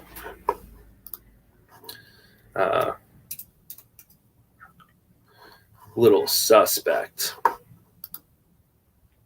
Okay, so my next pick is 206.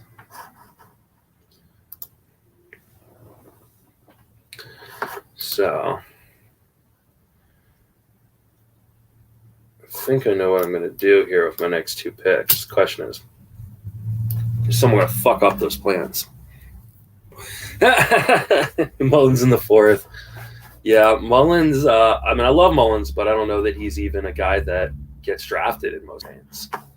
Like, I can even look up to you. Oh, he's been drafted in every main. Okay.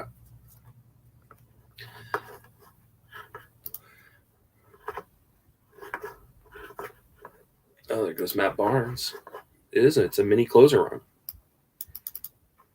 Which I get. People who punted saves are getting their first guy. People who didn't punt save are getting their second guy.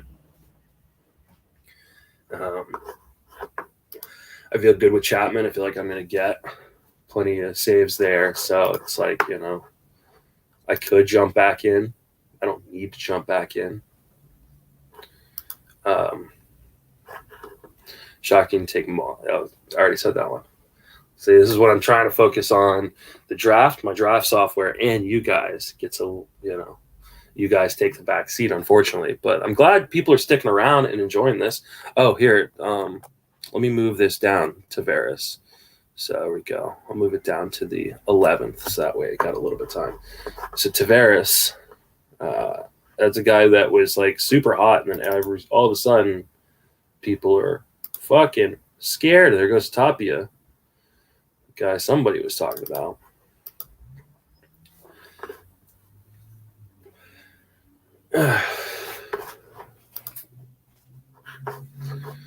So, and there goes my boy Andrew Heaney. Well, so someone fucking Damn, that fucking blows. That's who I was going to take. So now it's time to pivot. This is why I had options, right? So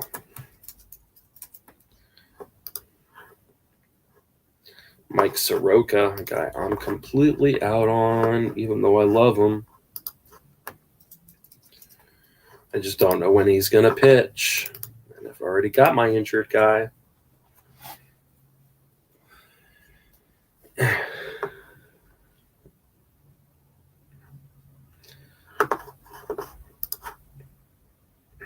I do only have 3 starters. That's okay. Dun, dun, dun, dun, dun.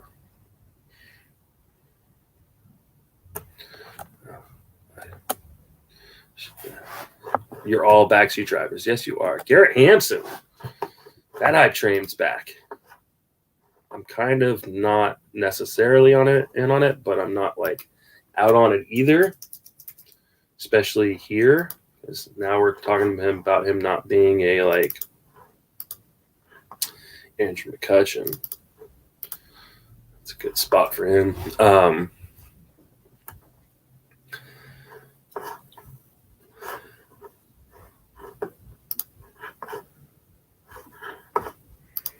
right. Nobody fuck me here.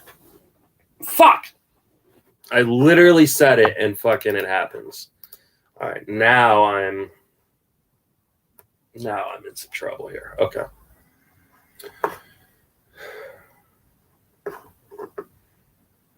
Okay. Now I got to start thinking about what I'm going to do here.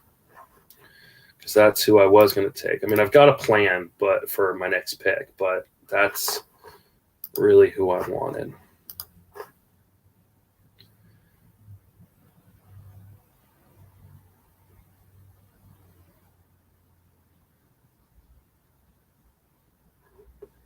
Oh, and then Ryan McMahon goes. Jesus, okay. So Donaldson, Ryan McMahon. Donaldson. Ryan McMahon.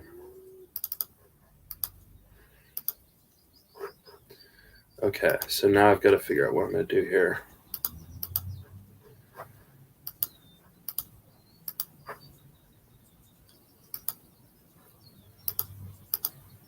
Oh, now I'm short on speed. Now maybe I do need to go Madrigal here.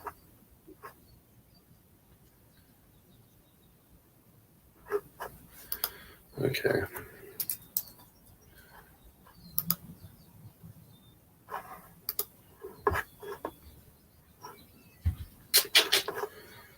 Oh, all right.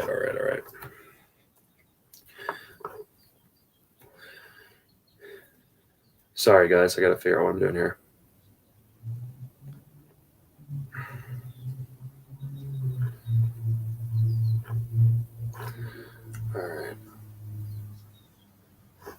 All right. I'm going to just take my boy, Archie Bradley, get some more saves, and come up with... Oh.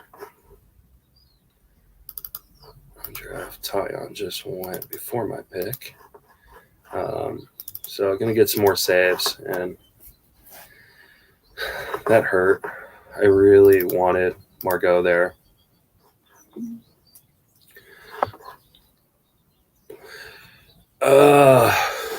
So speed options really flying. Okay.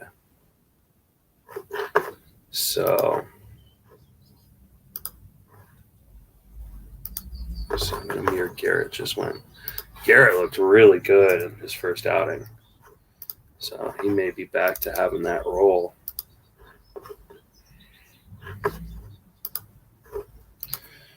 Okay.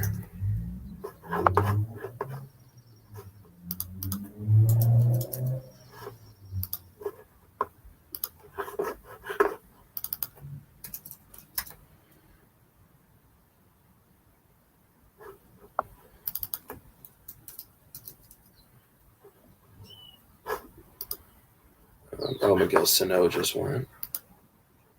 I'm team 5.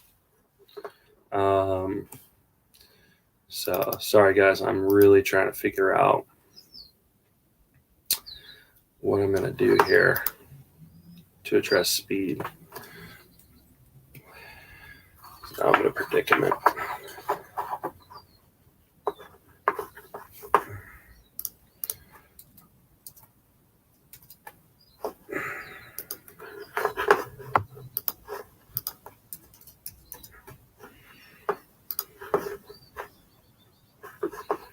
So just James McCann off the board.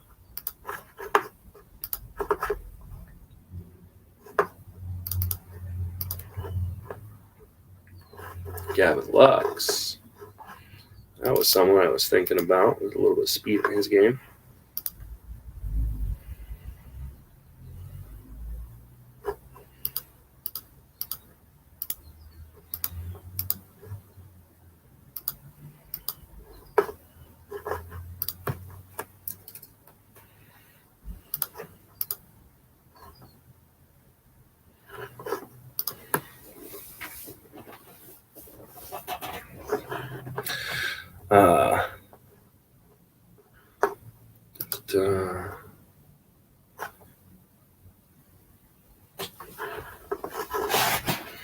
Gallegos. I wonder is this Gallegos guy the same guy who took Hicks?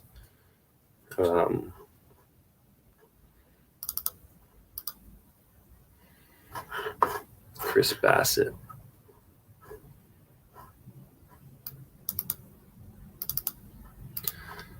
All right. Put him there. Because that's who I'm taking if he's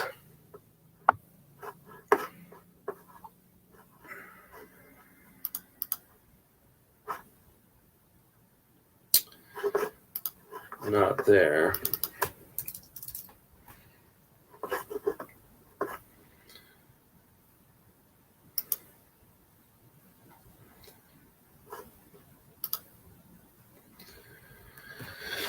Oh, does the India kid? No, I mean he might run a little bit, but he's not gonna run. India's not gonna run a ton. So, all right. So Emilio Pagan just went. Now I got to do something I didn't necessarily want to do that I was hoping the Margot pick would prevent me from doing. But I'm gonna take Miles Straw here. I'm gonna get that speed from him. Not done addressing speed, but Straw's playing. And he's got speed. Someone talked me out of it.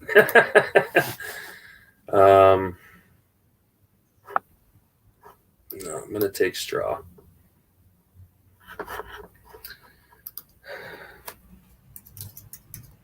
At least, hopefully, he'll bank some speed early.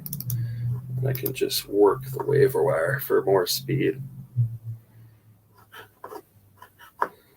So, and I like my team so far. I'm not complaining one bit. Can you scroll up? Yes, I will also scroll up a little bit. I'm going to post right here. I'll post the draft board so you guys can actually pull it up on your own computers. Oh, sorry. Hold on, guys. Dustin May went.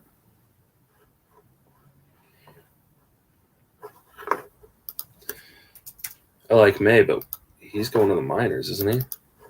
Unless I missed something. May, Marco Gonzalez, who I like a lot. James Paxton, who looked really good in his last spring start. He went 4+. And then Robbie Ray, who I don't care about at all.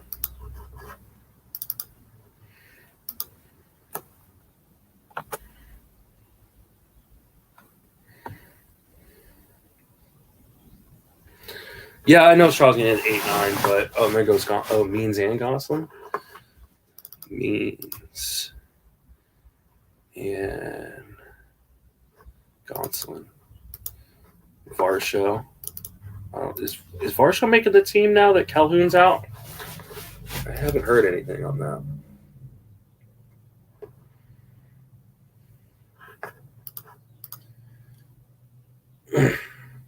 All right.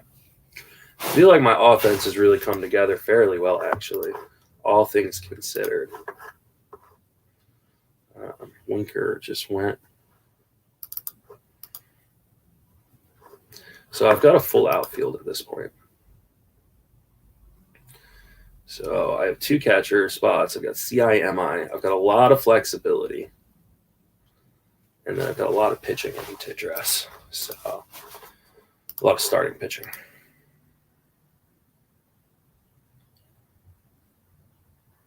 So, did my guy go? I missed it? No, my guy didn't go.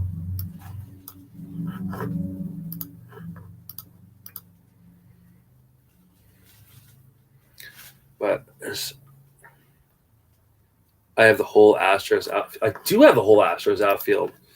Astros stack, baby. That's crazy. I didn't even realize I'd done that. Should get at least one player out of that. So, Kyle Schwarber. I like Schwarber, but I got no room in my outfield.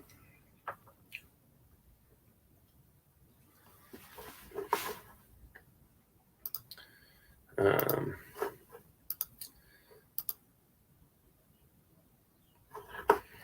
right. So a lot of different ways I can go now.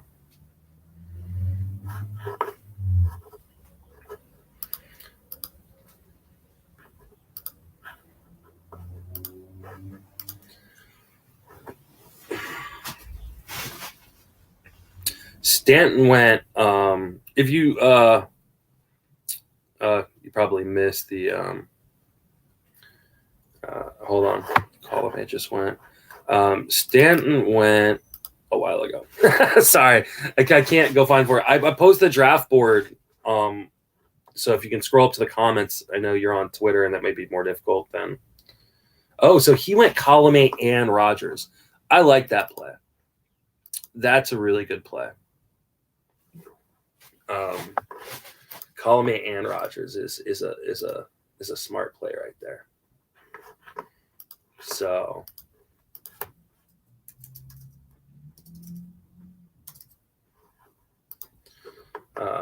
and then Pineda went. Not a Pineda guy, but considering this late, okay.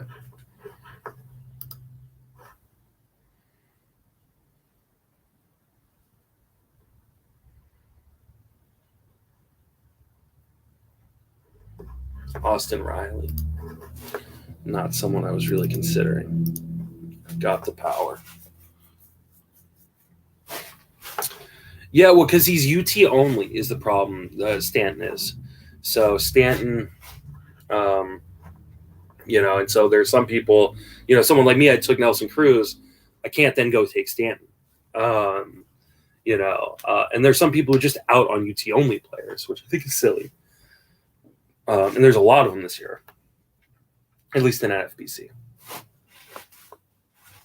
So, there's some risk to that. All right, so Max Kepler just underrated every year. People just forgetting about Max Kepler. All right.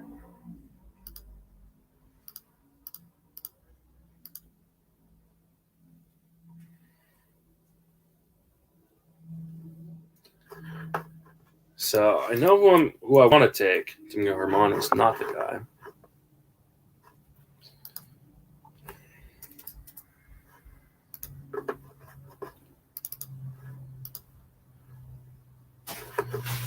Christian Walker was not the guy either. Though that would have been a decent pick. I like Christian Walker.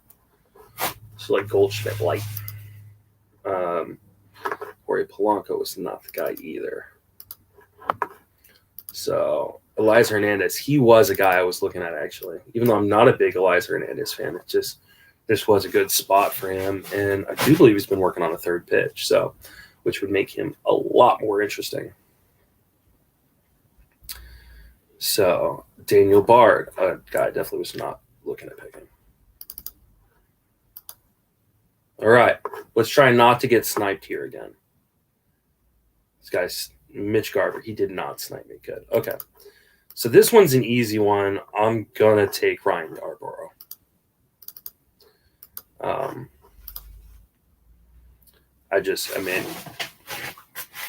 It's just, yeah, he's just super underrated. Good ratios. He's going to be in that rotation. So, and then, looking at him as my number 5 starting pitcher, I'm totally in the Kikuchi. That's a good pick. Of course, everybody be on Kikuchi this year since I was on him last year, and he disappointed. Joaquin Soria, that's a good pick at this point. Team 3, crushing it in this draft. He's definitely part of my competition.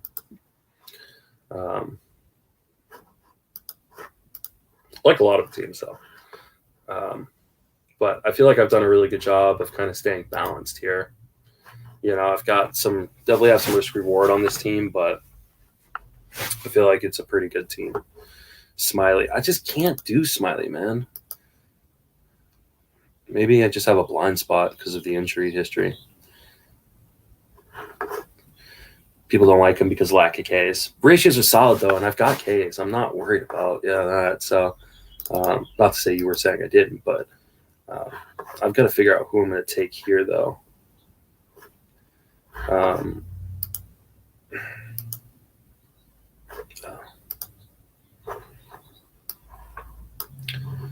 So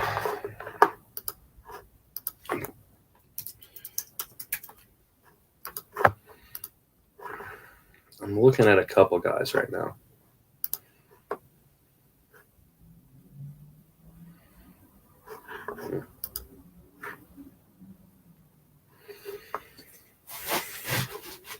All right. Can you do Frowny? I don't know what that means. Victor Reyes. Victor Reyes don't have a job, I like Victor Reyes, but he does not have a job. I mean, I guess we're getting to the point now where you're taking gambles, right? 17th round, so people are taking gambles, but still, that's still a starter for him, I think.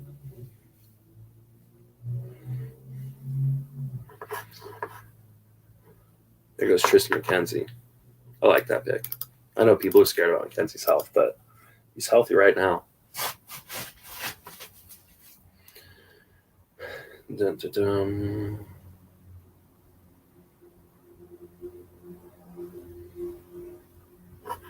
All right, so I'm looking at 3 guys. Question is, do I want to prioritize what category?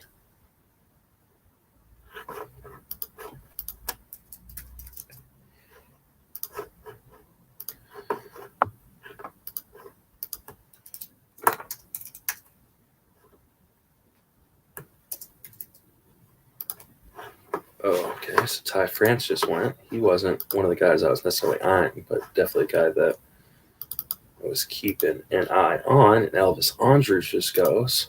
I like that pick. And now I'm up. So, I think I'm going to go just a bit unsexy and kind of go with a guy who I feel like is underrated because of 2020.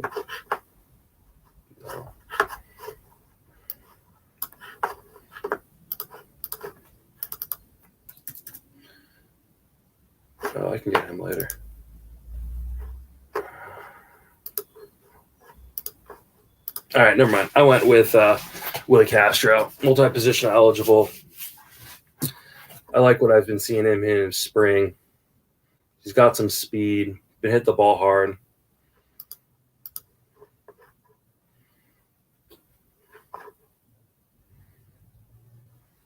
Oh, let me scroll down. Sorry. There we go.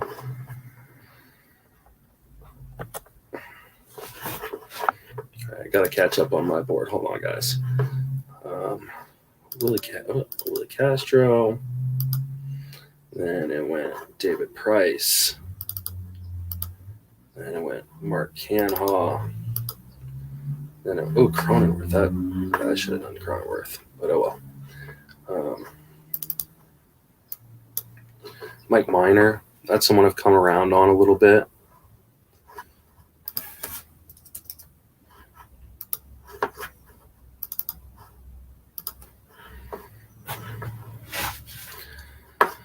All right. Love Castro. He's one of the guys I've kind of come around on, stoked for my podcast coming out on Wednesday. I'm looking forward to that too, buddy.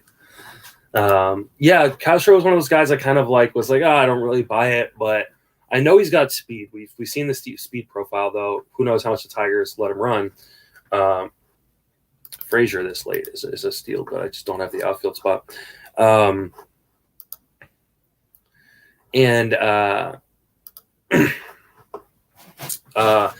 He's been hit the ball super, super hard in spring. So maybe the power gains we saw in the short sample might actually be somewhat legitimate.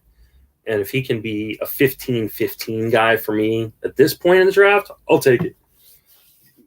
Double eligible. I've got eligibility all the way around. I've got Muncy, Lau, Willie Castro now.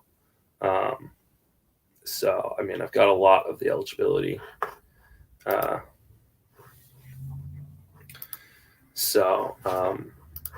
I like having, those guys that are kind of balanced. So if he can hit 15 homers, steal 15 bases. Kirby Yates. Sam Hilliard and Kirby Yates. Hilliard is a guy that I wouldn't mind having, but can't really take him with my current. And then someone's taking a gamble on Kirby Yates. Not a bad spot to take that gamble. Freddie Peralta. Peralta looks good in spring, but just have a hard time trusting him.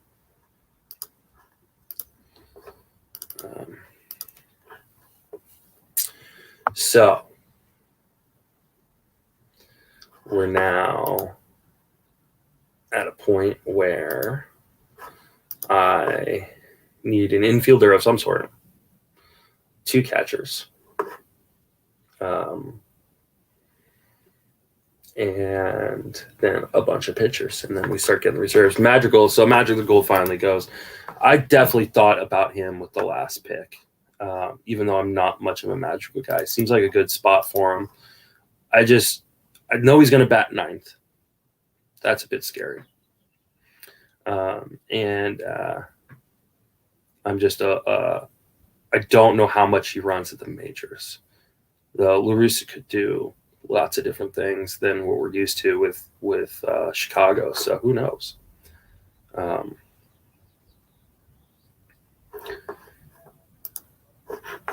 want to see something. There's a couple guys on the board that I'm a little surprised by right now. So I'm wondering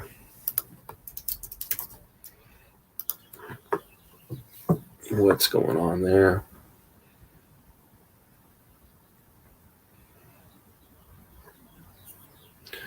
Brian Anderson, the most boring player ever. Not a bad player, but just a boring player. I mean, I definitely think I know where I'm going with my next pick if and when it gets to me. Okay, so we just saw Singer go. I like that pick. I can't find him. Singer go. And Odorizzi go. Scooble go. But again, I don't know if Scooble's in the rotation to start the year. Are you using software? Yes, I am. It helps me. So I use Rotolab.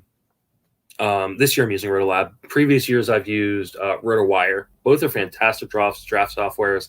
Both are very affordable. So I like Rotolab because it's editable, so I can edit my own projections, which I do a little bit.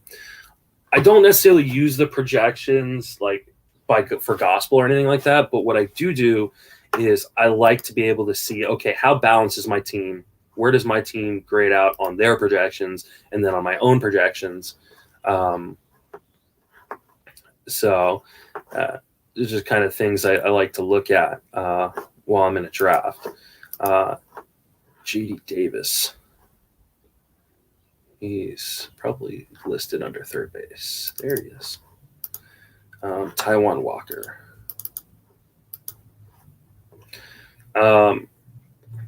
So I do use I am using Rotolab right now. So I'm kind of trying to figure out exactly. Oh, Dylan Cease, that was a guy I was definitely thinking about.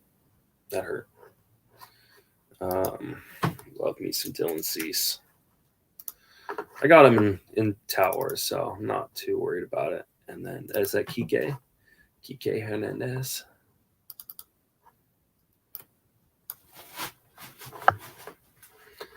All right. So coming up on my next pick. Tanner Scott. There you go. That's a good pick.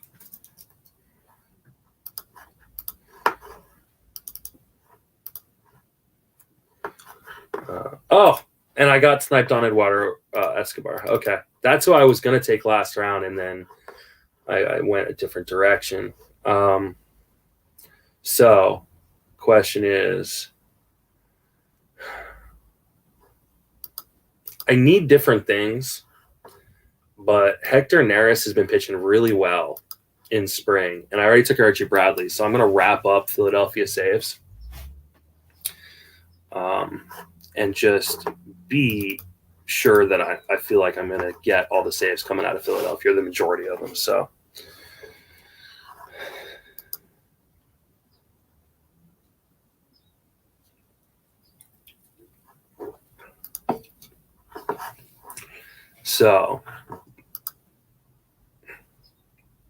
still feel pretty good about this team right now, which is always good to feel good about the team you're drafting.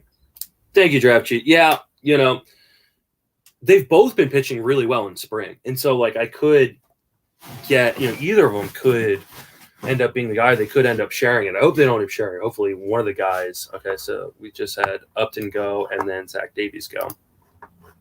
Hopefully one of the guys becomes the, quote-unquote closer. But if one of them doesn't, and they share it, I'll just make do with that, right? I've already got Chapman, so it's not like, oh, there goes John Birdie. I was thinking I had John Birdie in my queue for a long time to kind of address some late speed and stuff, but that's okay.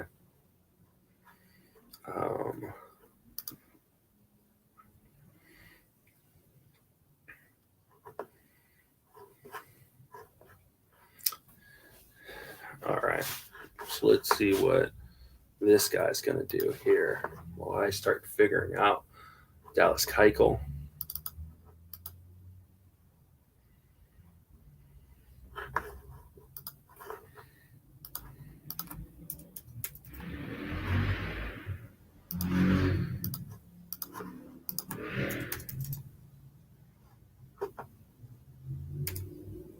All right, sorry guys, oh, Wander Franco. Okay. A lot of people taking the stashes. Okay. I'm trying not to do that. I understand everybody's desire to do that. And there goes Austin Hayes. And there goes Jock Peterson. Okay. And there goes Trevor Rogers.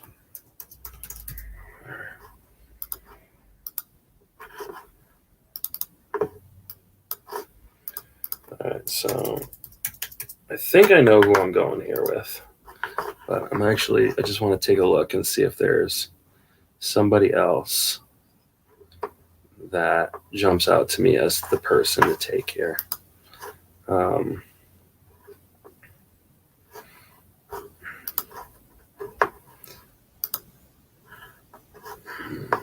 Okay. I'm going to take Josh Lindblom. Kind of buy what he's looking like. So,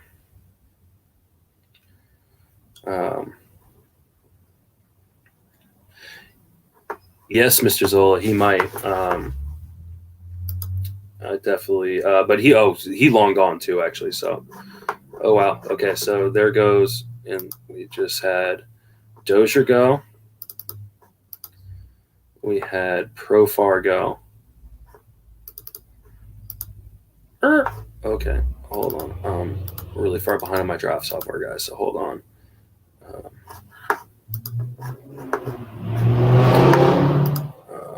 Okay, so okay. Sorry, guys. I gotta catch up. So something went wrong here. So Franco. Okay. I gotta catch up. I just made a mistake. So give me a sec, guys. You guys can just watch the board for a sec. Okay, so it was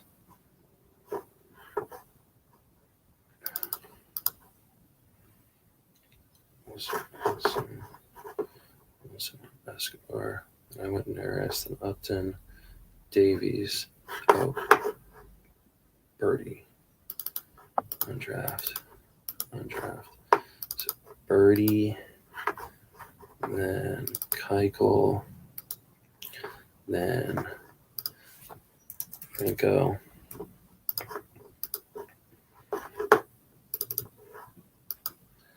then Hayes.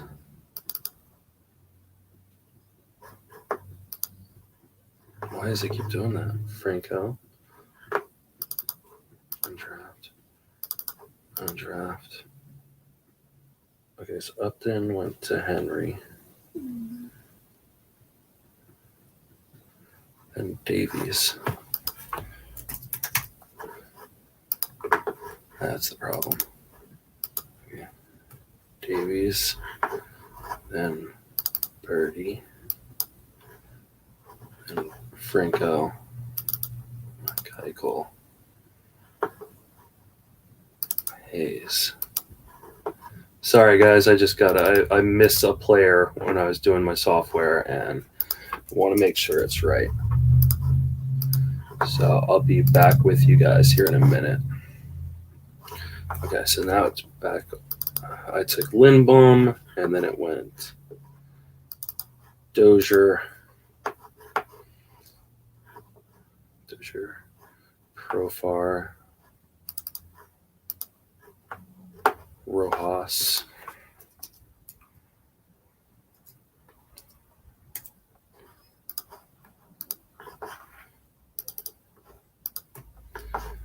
Candelario, Castillo, Wilson Ramos,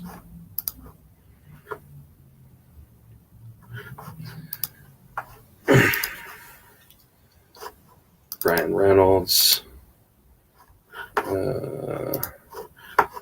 My boy Griffin Canning, and then my boy Brandon Nimmo.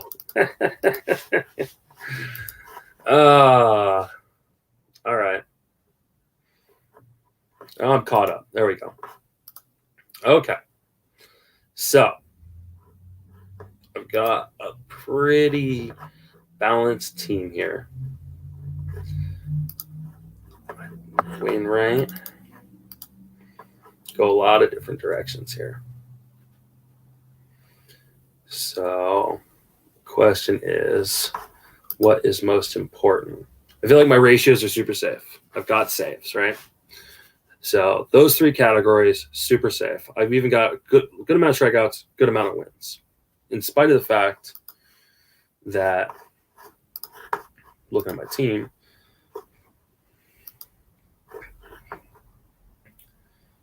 Oh, no, I guess I have. I've got a bunch of pitchers. All right. So we've got 8 pitchers so far.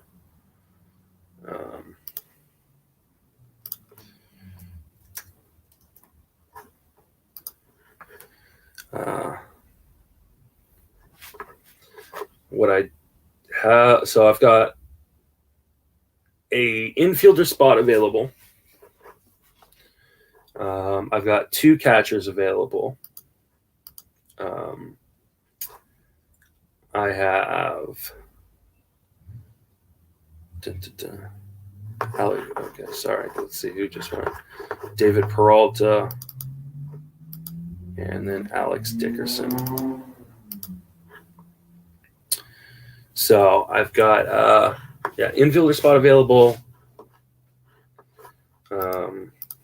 1 pitcher spot, 2 catchers, and then it's my reserve. So I'm going to add a couple guys to my queue right now as guys that I would like to have.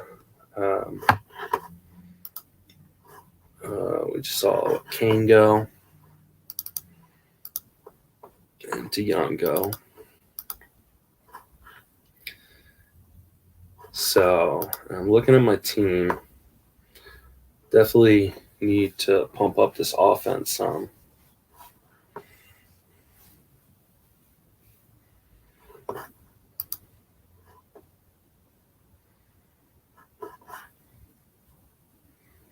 There goes Grichuk and Gurriel. Gurriel could have been a pick for me right there. There are no IL spots, so I love Carrasco, but he's a injury stash, and that is hard to do. So Kirk just went. Kirk and then Jared Walsh went. Kirk, go to the Jared Walsh pick was good. I like that.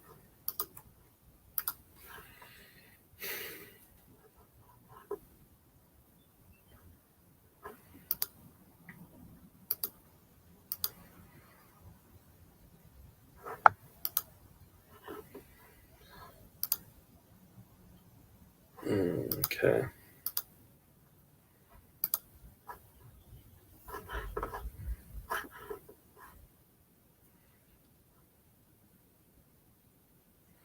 Mark Melanson. All right. Oh, did I? Hold on. Damn it. Okay, I know what I'm taking here, but again, I missed someone in my draft, so I'm just trying to figure out who I missed. So, Grichuk. Oh, I missed David Fletcher. Undraft. So, Fletcher. And then it was Gurriel. And then it was Walsh. And then Melanson. All right. Dun, dun. Jonathan Scope, come on down. Tiger stack, too, a little bit here. Old, reliable, unsexy Jonathan Scope. And then followed by Melanson. Oh, shit. Again, I'm fucked up on my software. Okay. So Grichuk went there. Fletcher went there. Gurriel went there. Oh, that's the problem. That time I forgot Kirk. Sorry, guys. Problem is with software is finding guys who aren't like necessarily rated super high. So Walsh then went. Then it was Melanson. Jonathan Scope, Kyle Seager, and Isaiah Kiner Falefa. Falefa could have been a good pick. There would have been some stolen bases there. You need a beautiful assistant. Yes, I do. I'm going to turn up the light in here too. So, not that it affects the video very much, but Carson Kelly. There we go.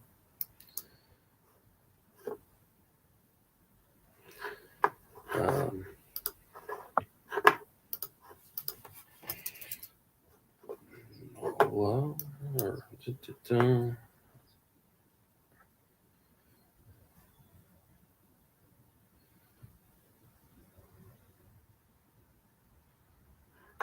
all right. Syndergaard. All right. Again, people drafting injured players.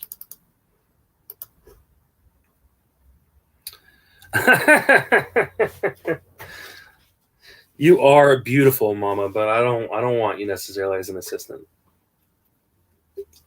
I mean, unless you really want to do it, but so all right. So back to my team. I can take him off because I just addressed that position. So currently in a position where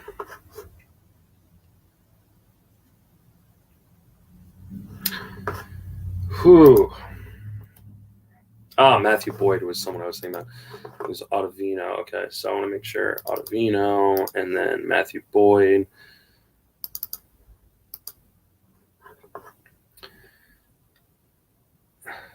Really nobody I'm super in love with right this minute. So I'm just, right now I mean, pretty much building my reserve list, right? So, well, I mean, I can't take another. I got another starting pitcher spot or another pitcher spot, but no one I am so enthralled with right now where I go like, this is the guy. Oh, this is the guy. So I'm kind of looking and seeing. Nick Whitgren. Okay. I thought I might be able to get him in a few rounds. So that's kind of a bummer. Did snipe the guy who has Karinchak.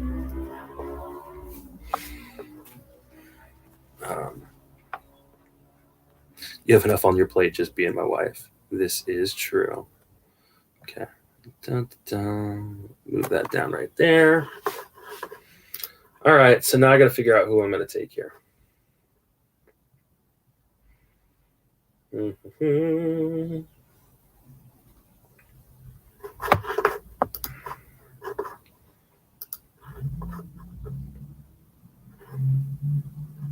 All right.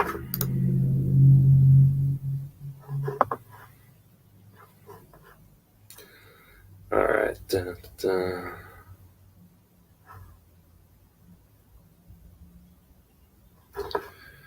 Okay.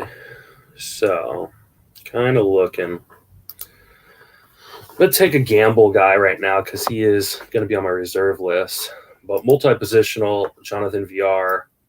If there's an injury, he could find his way into some playing time. And I need that speed that he offers. That's kind of my weakest spot. I think there's a lot of avenues for him to get playing time, even if there isn't an injury. So, but he's going to be on my bench anyway to start the season. Just makes a lot of sense to grab one more stolen base guy, considering that is a little bit of my weakness right now. So I got to put in Votto first, and then VR.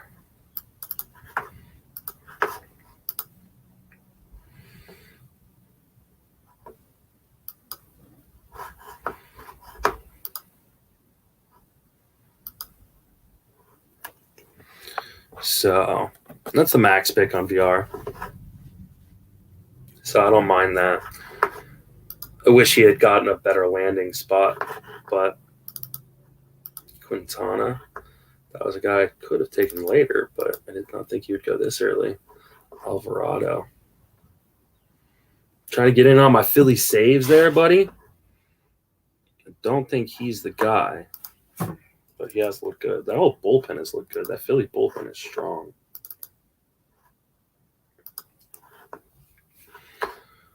Cesar Hernandez, that was who I was thinking about when I took Scope. So,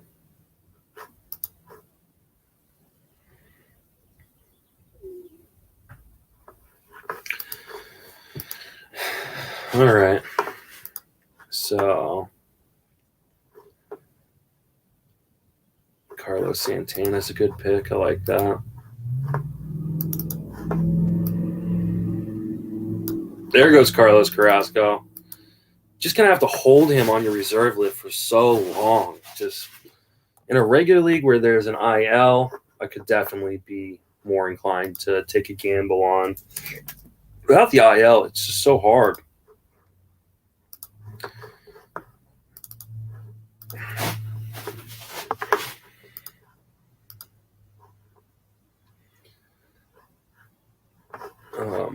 Okay. So, put him in there. So, got a guy who can play there. Looking for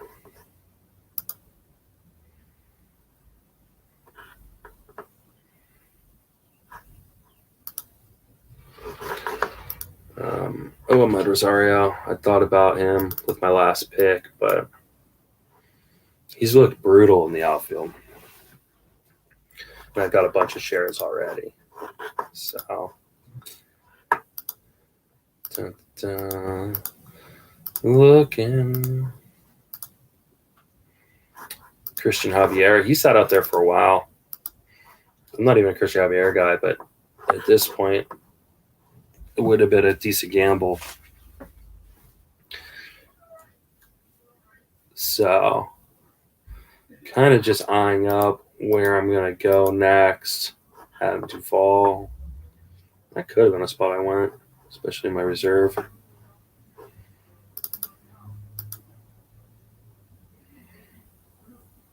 Ian Kennedy. That's a good gamble considering the Leclerc injury. He's probably their first up. But that might just be a situation just to avoid.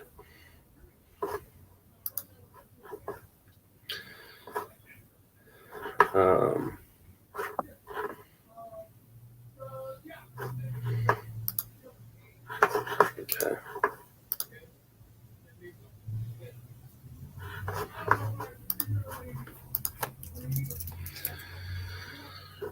Maikel Franco.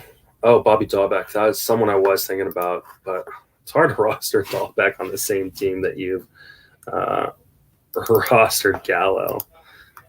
But somehow I feel a little light on power. Where's Franco?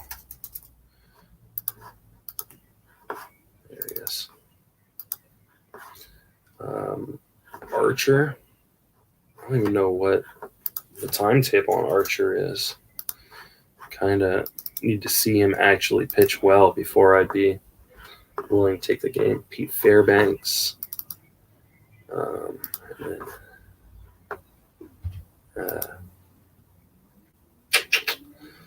Yadier Molina. Okay. So kind of back.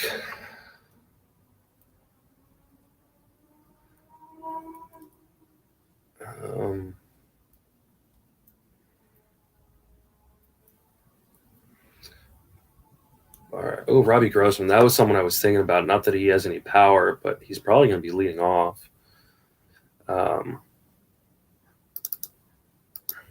Okay. So Grossman went, then Matt Bush, another one of the gambles on saves right there. Castro. I like that Castro pick. Kind of unassuming. Michael Kopech, another stash. And now it's back to me. Okay. So what I'm going to do here...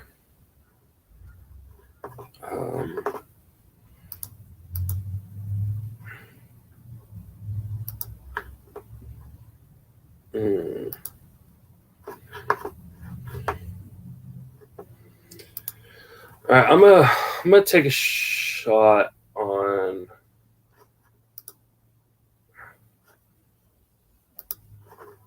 Buster Posey.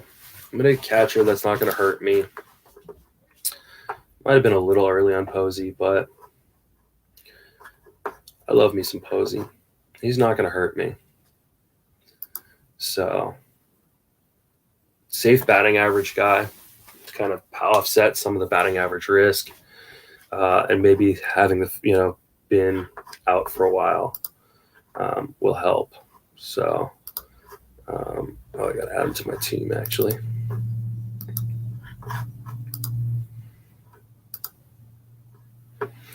All right, so then couldn't risking Snipe Leader on Posey. I mean, yeah, oh, there goes Austin Nola. I thought about Nola, but I've already got one kind of injury risk guy.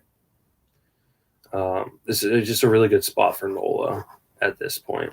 I think I accidentally mentioned him earlier. Okay, so then it was Jackie Bradley Jr. and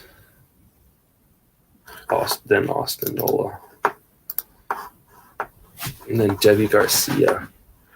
I don't think Garcia's in the rotation to start either.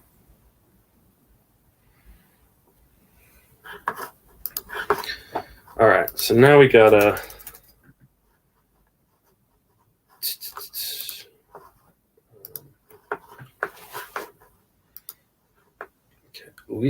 Kirilov. Oh, Kirilov's an interesting pick here. So gotta find him though. Kirilov. Luis Severino.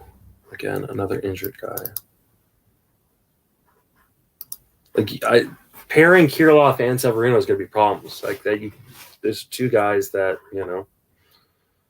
may not be up opening day. So, okay. So, Adam Eaton, that's a good pick at this point. Kind of unassuming and unsexy, but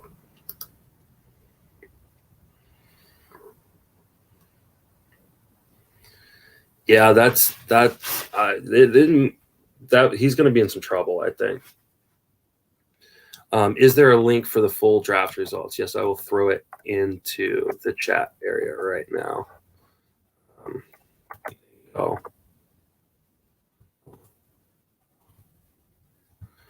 Oh, someone just took Cedric Mullins. What a dick. Okay. That pisses me off.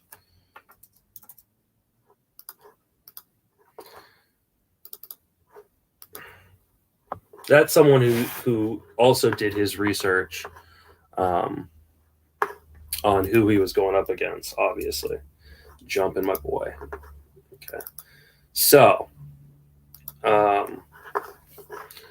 hold on one sec, guys. I'm up, and I got to take a look at what I'm doing here.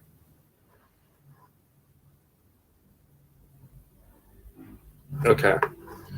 I'm gonna go back to my boy Mitch Keller as my last full starting pitcher.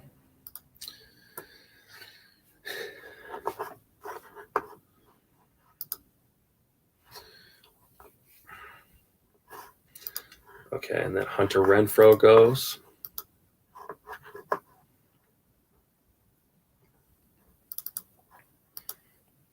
Oh, shit. Okay, obviously I fucked up. All right, hold on.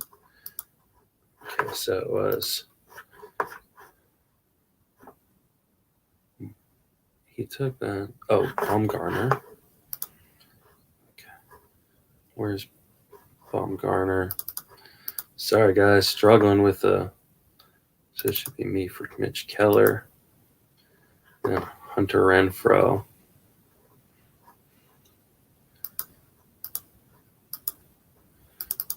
Okay. Dun, dun. Yeah, he's got Wander, Thor, Kirilov, and Severino.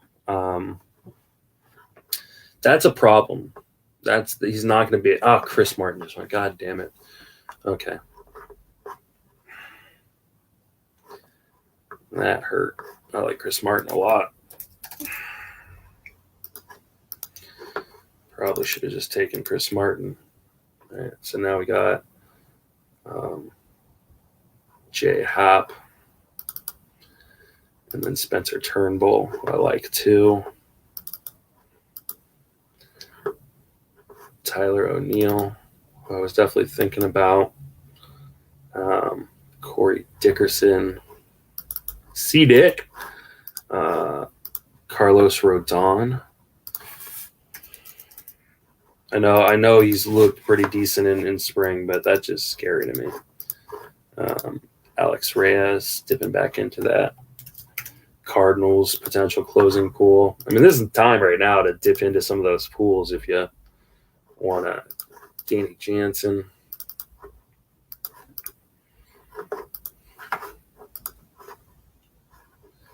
Let's see.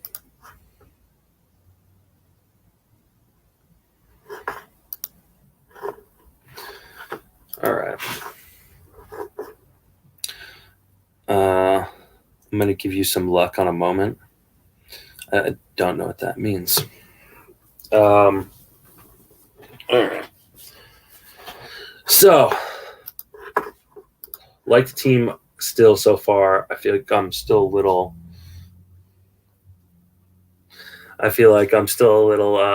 light on the offense a little bit. But I also I got power, I got speed, I got plenty of batting average to offset the guys that are bad batting average guys. So I'm not super worried about things, but definitely going to need to have guys perform where I think they're going to perform as opposed to where maybe the projections think they're going to perform. Coming through the 24th round right now. Okay, we'll see. We just had Sheffield go off the board, and we had Brad Keller go off the board. Brad Keller's a guy like I have been taking in drafts. The problem is I don't need a Brad Keller type right now. I needed a Mitch Keller type. Guy with some upside, strikeouts. And there goes Gregory Polanco, who I could have been interested in if he had gotten back to me. There goes Jorge Alfaro, who I was not going to be interested in.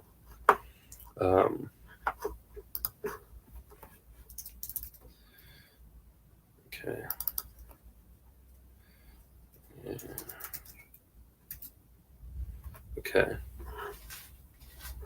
I'm going to move him up. There goes Jesus Aguilar, who I could have been interested in. Let's see what. Come on. There goes Elias Diaz.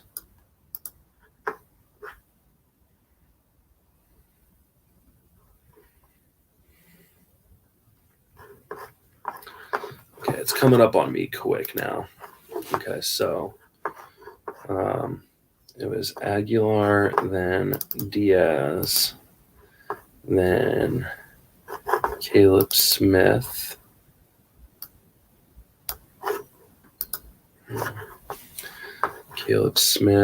Then Weaver, who's not looked good. TJ Antone. I was wondering where he was going to go. Then Rich Hill. Then Josh Fuentes. Who I'm having trouble finding. Go to Fuentes. Okay, and then Antone. And I'm on the clock. I gotta hurry. Okay. All right. There.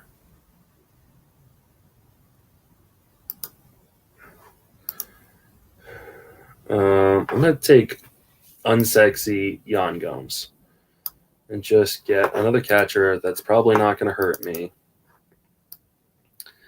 Boring, gross catchers. Not usually what I like to do necessarily. Navarez, I could have done Navarez instead, but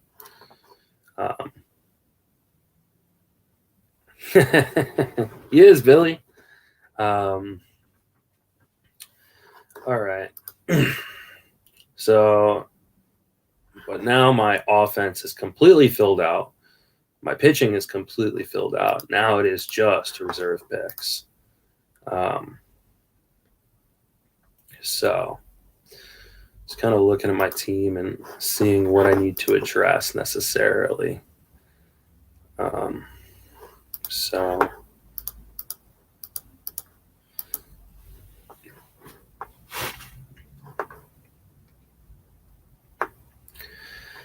dun, dun, dun.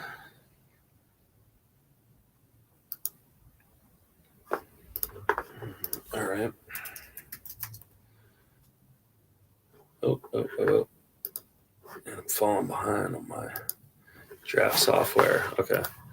So I got Navarez on there. Then it went Crichton. And then it went Adrian Morone. I like Morone, but I don't know when he's up either. All right.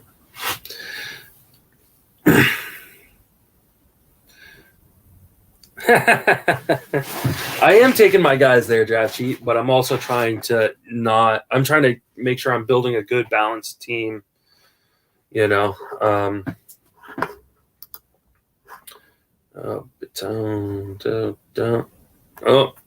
hold on. I got to move my computer off to the side a little bit because I'm running low on power, apparently. So you guys are going to get more of a profile shot of me. Austin Barnes just went.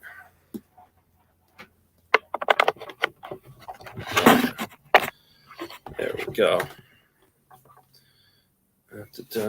Oh, you can't see the current picks anymore. Sorry.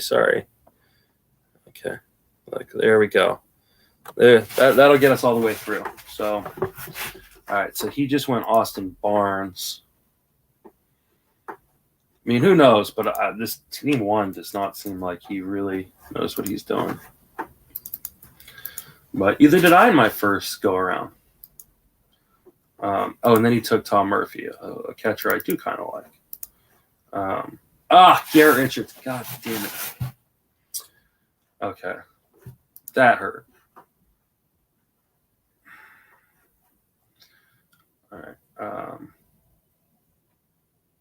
De Silva took Ha-Seong Kim.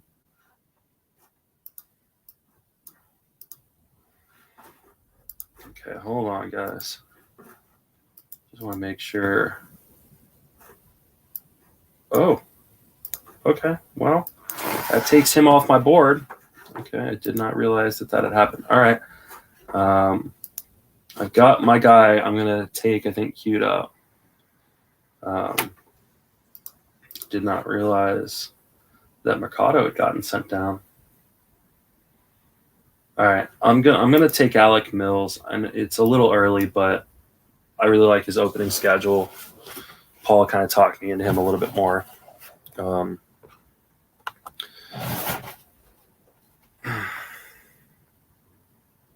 You watch for 25 rounds, and now the profile shot is the shot that gets you out. Yeah, no, I get that. Okay, so I need to. Where is Ha-Seong Kim? I love Ha-Seong Kim, but I think people are going to end up dropping him, and I'll swoop him up later. And then Garrett Richards. That one hurt, man. He's got such a good opening schedule. Waka. I don't know why people are drafting Michael Waka. Okay, and then Mills.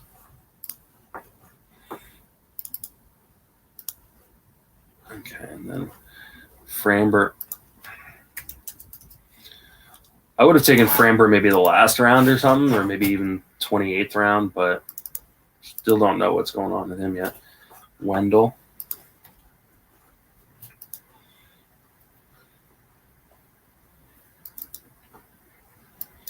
Arrieta.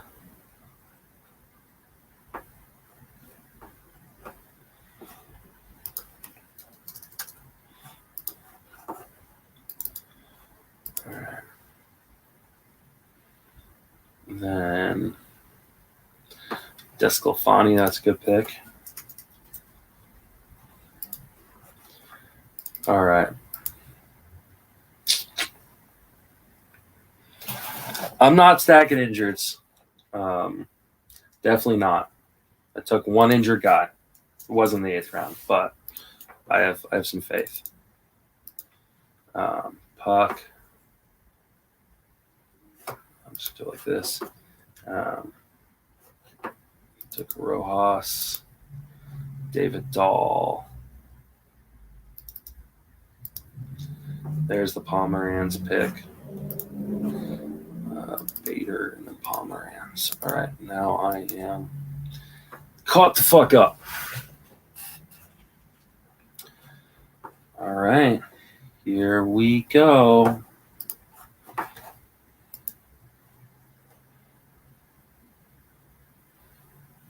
Mm-hmm.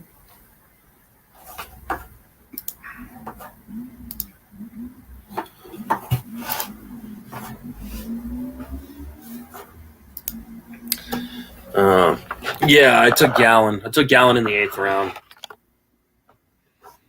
That was the gamble I took, and it's really been the only main gamble. Nate Lau. Okay, so Lau is a guy I've been thinking about for a little bit. Not a big Lau guy, but does have pop. I could definitely use some pop, but I think I've got my solution if and when it gets back to me on that. I just want to look at my makeup of my reserve list. All right, so far on my reserve list, I have VR, and I have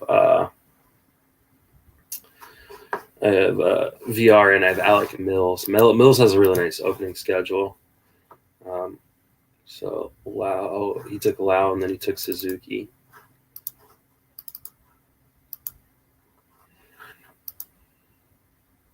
See, I moved you back up. Yeah, it is forearm arc tightness, but it's not in the spot on his arm where the UCL is. And so Nick Savali, who is a PT guy, is also, I think, the brother of Aaron Savali. He had tweeted out, like, it's not as concerning as people would think. It's definitely concerning. We're talking about a guy who would have gone in the 2nd or 3rd round tonight, going in the 8th. So it's a gamble for sure. But if he's healthy, even if he misses a week or two,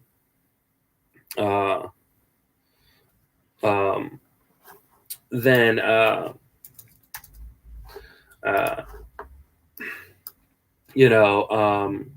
then I just got my number 3 starter is Zach Gallen behind Cole and Kershaw. So yeah, it's a gamble, but it's one definitely worth taking. Oh, there goes. Make sure I'm.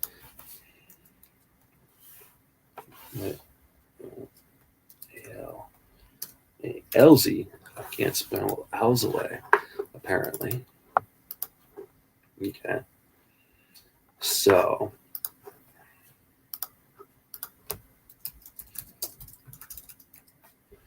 Dun, dun. All right. So it's Alzale, then Brandon Belt. I haven't even seen the news on Brandon Belt if he's going to be ready. So Alzale, then Brandon Belt, then Yimi Garcia, who is on my list. then Mitch. Oh wait, no. Mitch Moreland. Then Logan Gilbert, another stash. Man, a lot of people stashing in this league, and I get wanting to stash one or two guys, but it feels like there's been way more than that in terms of the stashes. And there goes Rowdy Tellez, who was the guy I was gonna take. Okay, so except for maybe not. Okay.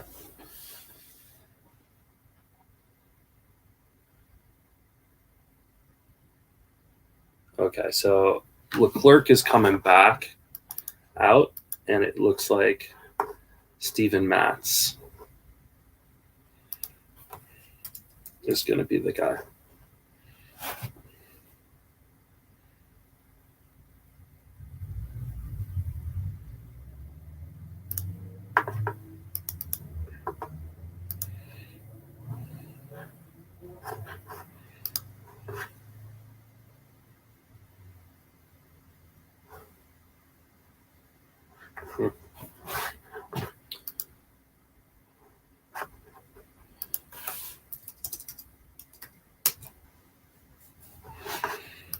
Okay, so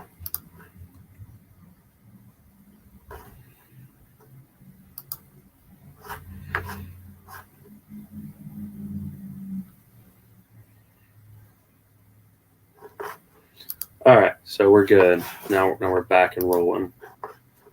So 2 picks away. I've got someone in my queue. There goes Josh Naylor. That would have been a good pick too.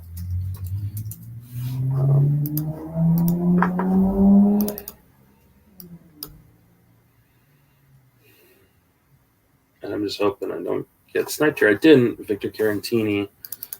I already have 2 catchers. All right. Well, I'm going to take your advice there, Draft Cheat, and I'm going to take Rafael DeLeese on the off chance he becomes the closer.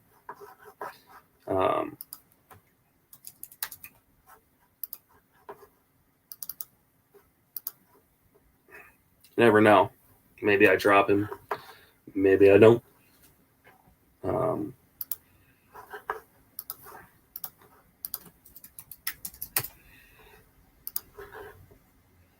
Then Tommy Stella goes. He's interesting, but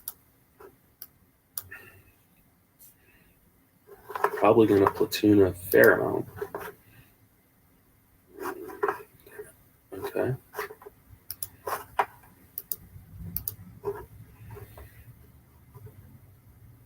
David Peterson, who is not on my list of guys.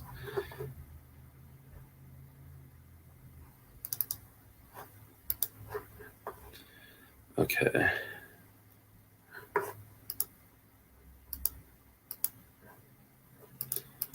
Dun, dun, dun. Trying to figure out who I'm going to take here.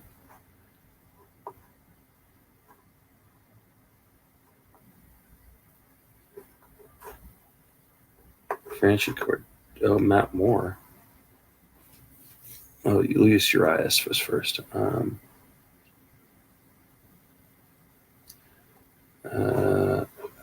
right. Urias. Go to. And then it was Matt Moore.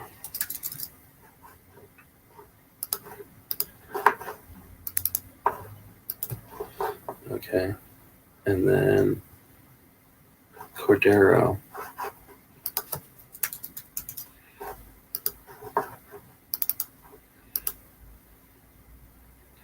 And Cole Calhoun.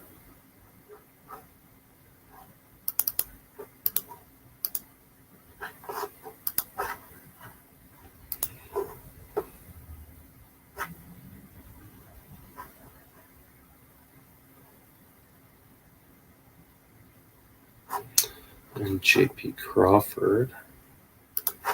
It's not a bad pick. No, that's wrong, Crawford. All right. And then Ryan Jeffers. Okay. All right. Here we go. Your turn. All right. Let's see. Dun, dun, dun, dun, dun, dun, dun, dun. Who do I want to take here? All right. I'm gonna pull the trigger on Renato Nunez. I want a first base eligible guy. Muncie's my only first base eligible guy, I believe. And so that opens him up. And I need the power.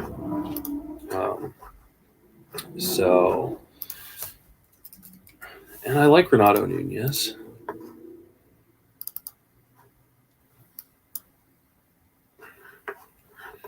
All right, then we had Carlos Martinez. I love me Carlos Martinez, but he has looked really, really bad in spring. I need to drop him on my ranks. Severino, Cal Quantrill. I don't know. Is Quantrill going to be in the rotation? That's a good question. At this point, everybody's a worthy gamble, right? Danielle Salinger's a worthy gamble. And she's not even going to play. It doesn't look like Quantrill. Quantrill's not starting in the rotation. They'll go 6 man if they need to, or 4 man if they need to start. There goes Luis Ariz. So I could have. My batting average is okay though. If anything, I'm liking stolen bases, but everywhere else I'm okay. So scroll down. You scroll down. Oh, sorry. The when NFBC resets, because they had to reset for the pick.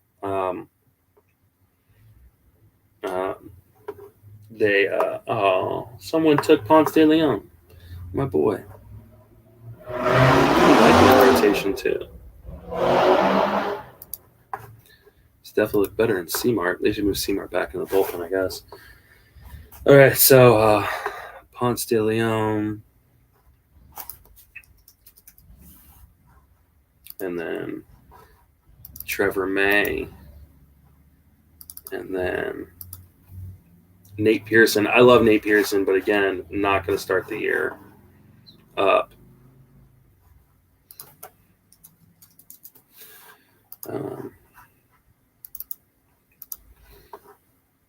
I've got to pee so bad, guys. So bad, guys. Avisel Garcia. There we go. All right, so moving into the 28th round. Spore doesn't hate me quite as much after Saturday. I can't draft Salinger. I already have 2 catchers. You do swing a sweet bat, baby. I do have 2 catchers. I cannot draft another catcher. So I apologize. All right. So I'm liking the team so far.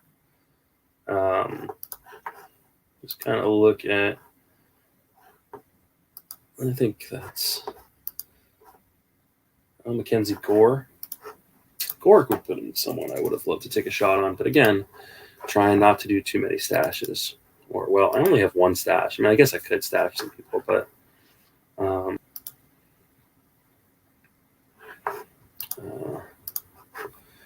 let's see. I'm guessing he's not going to – the guy I'm looking up – oh, he's injured. Okay, well, that's a bummer. There goes Jazz Chisholm. Someone get us an empty Mountain Dew bottle. So what I'll do is I'm going to make it through my last. Oh, Jonathan India. That's who I should have taken. That's a really good pick at this point. Not that I think he's going to be great or anything, but I think he's going to play. All right, so Chisholm. I got to find him. Shortstop. Chisholm. And then India.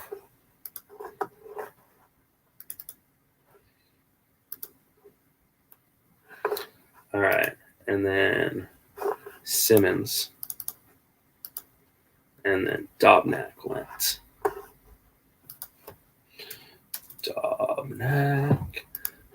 Mr. Dobnak. All right.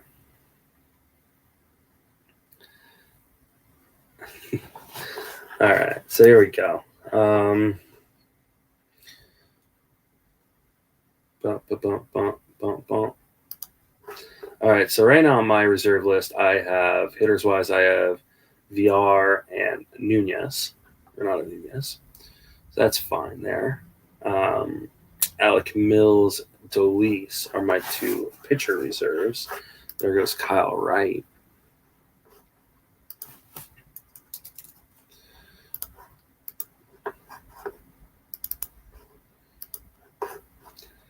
So,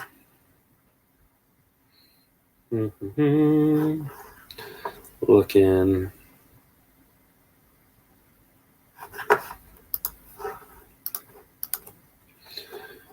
No, we're not going to do that. Lucchese, gross. maybe in the rotation, but I don't want him in my rotation.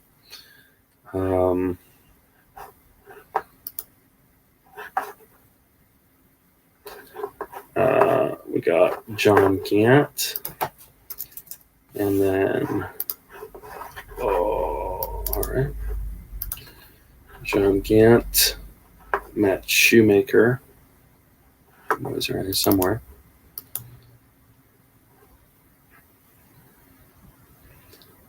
I'm up. Okay. All right. Let's see. Like, potentially. All right.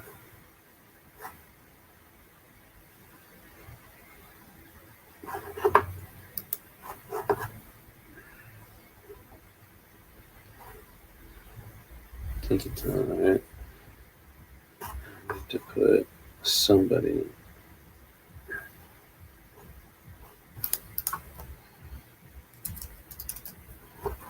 All right.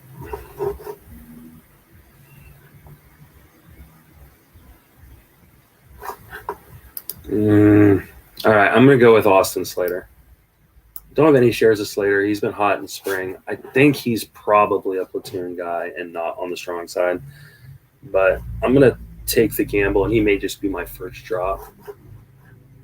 So now I need to catch up. So my last guy was Allen there.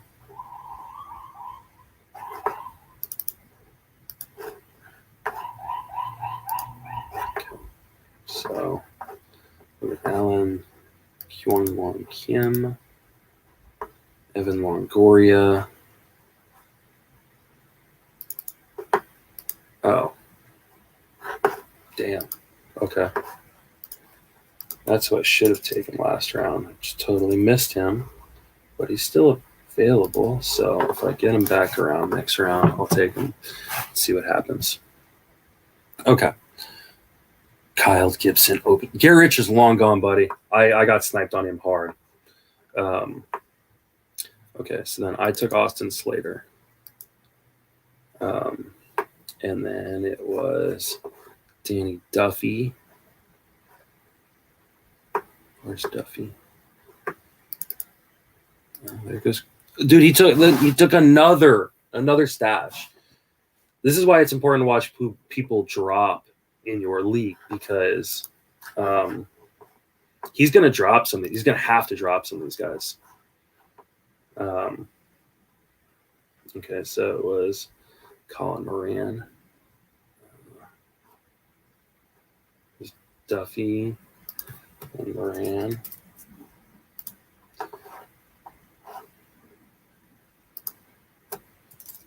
I don't want Brian Moran. I want Colin Moran. There we go.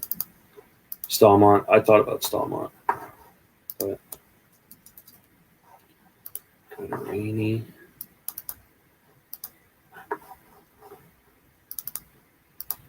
I don't even know if this guy's got enough to field an actual team.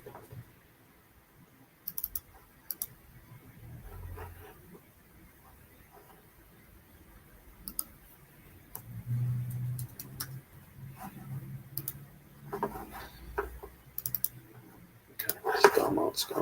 Clint Stassi. All right.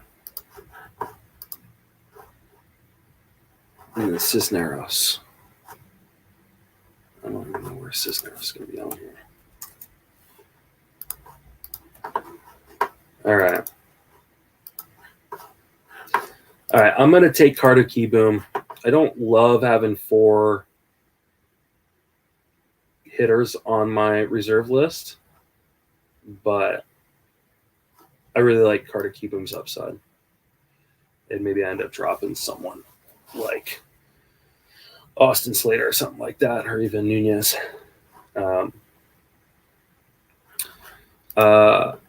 Brew Breaker. I don't know if he's gone. That's a good question. I'm not a big Brew Breaker guy, but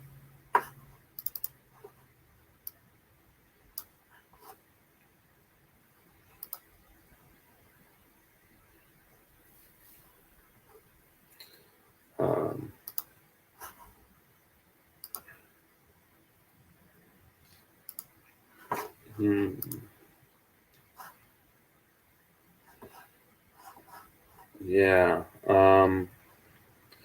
Just kind of looking at seeing the Scotty.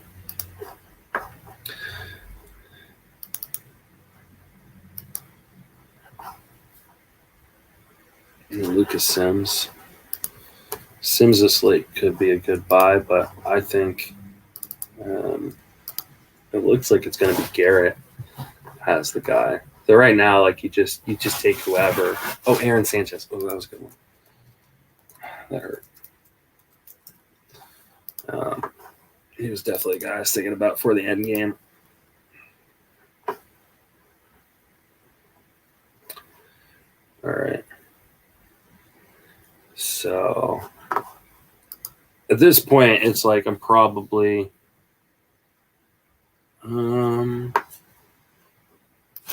that's an interesting name. I don't think he's getting the job though.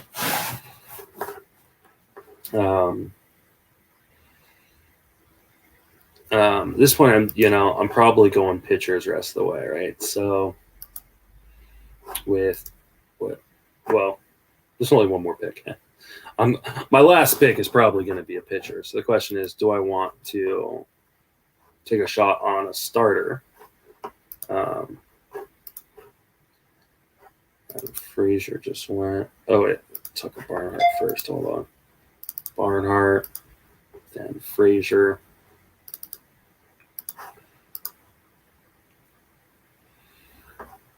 I want to take a shot on someone who is a starter, or do I want to take a shot on someone who maybe could be a closer?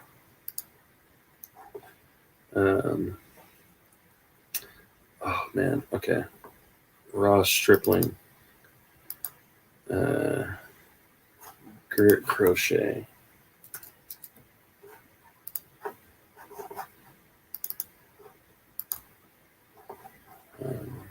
Nico Horner, Kyle Crick. All right.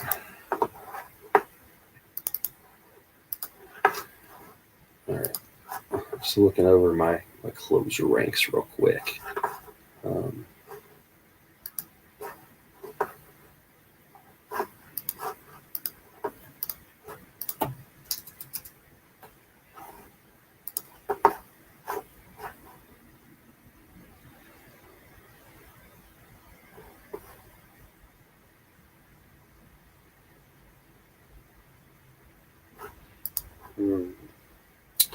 Logan Webb, that's an interesting pick.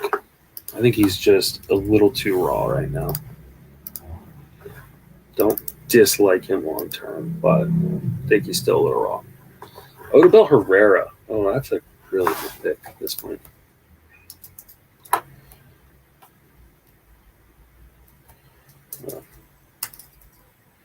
Herrera.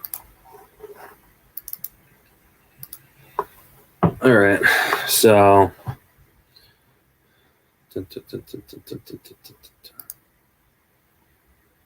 Merrill Kelly.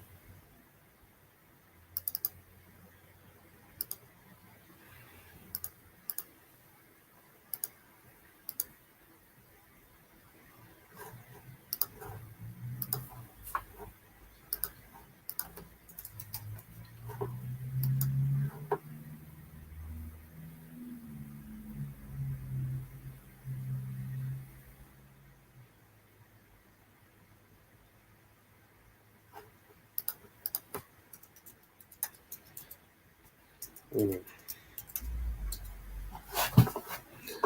right, I'm just looking up kind of opening weekend schedule.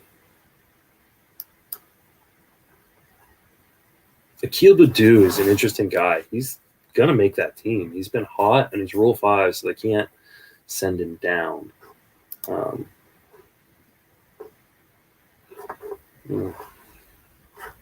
That's tough.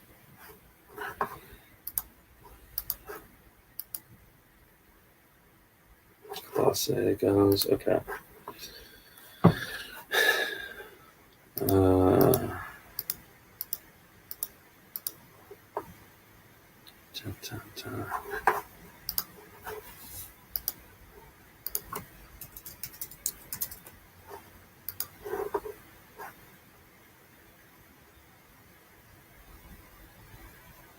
I was just looking up Lorenzo. Okay. Want a pitcher. Want to take a shot on somebody. Mm-hmm. Oh. Hold on. That's a guy I like. Is he healthy, though?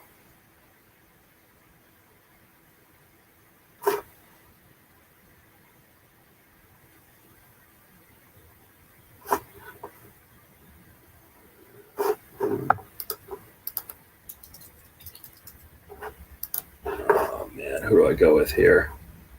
All right, gotta put someone in the queue. Another guy in the queue. All right. Adrian Hauser it is. Oh, it was the last pick. Sorry. All right. There we go. Well, hopefully everybody enjoyed that. I'm going to real quick go use the restroom. And by real quick, I mean I'm going to just step outside and use the restroom because that's how I roll. I'll put myself on mute, and then I'll come back. And if anybody wants to bullshit, if anybody wants to actually join the stream for a few minutes while I have kind of a post-game talk and smoke or two, that'd be great until my wife yells at me. So I thought about Freeland. I also thought about John Gray, but they start with like a full week of games on the road. So I'll be right back. Give me a minute. I'll be back. And then bullshit. If anybody wants to join the stream, hit me up on my DMs on Twitter, and I will I'll add you in. Be right back.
And I was on mute. I said, "Hand I'm back. If anybody wants to come on the stream, ask me questions, just enter the chat right here, and I can DM you the info for the stream. If you're in the industry, I need to have a smoke or two to kind of decompress a little bit. So what I'll do is, I feel like I put together a good team, right? So I gotta add. I should probably add the last players, but all in all, I mean, it's not gonna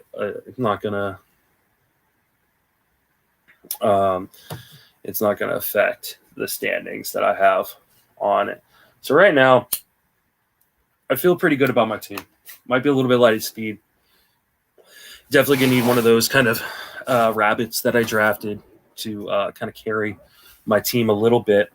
This is why I had thought about going Trey Turner with my first pick, but Garrett Cole being there, too good of an opportunity, right? So I like the team a lot. There is a little bit of risk to it, but not a ton of risk. Biggest risk, and what I'll do here is I will put my full team up on the stream so everybody can kind of see what I got going here. So who came out in the projected standings? So Baseball HQ's projected standings has team 14. So that's this team: Remuto, Jansen, Dahlbeck, Bell, McNeil, Madrigal, Correa, Simmons. My team right here, team 5: Posey, Gomes, Muncy, Nunez, Lau, Scope. So this is my team right here, team 5: Gregorius, Willie Castro, VR, Rochella, Keyboom, Tucker. So I may end up needing to play Lau in the outfield if there's a problem. And there's the pitching. So team 14 is the team that Baseball HQ, of course, my projections has me finishing first, as it should if it's, if you're using your own projections and stuff. So team 3 is legit. So team 3 in the Baseball HQ projections has him 5th. My projections has him 3rd. So I like that. I like that team 3 a lot. So we stop looking at it. I have posted this board, so I've posted a few times. So here, I'll post the board again, so that way if people want to find it, they can pretty easily. So yeah, so if anybody has any questions about why I did what I did, definitely, not a perfect draft. I definitely, had some moments in which I wish I could get back, or some players that went ahead of where I thought they were going to go.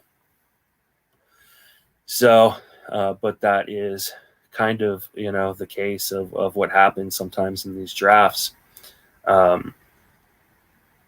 So a little bit of a bummer that like Margot went right before I was about to pick, and but that's what happens sometimes. So I've got my pitching board up, or I've got the roster board up on the pitching side. I dropped the public board into the chat so people can watch it.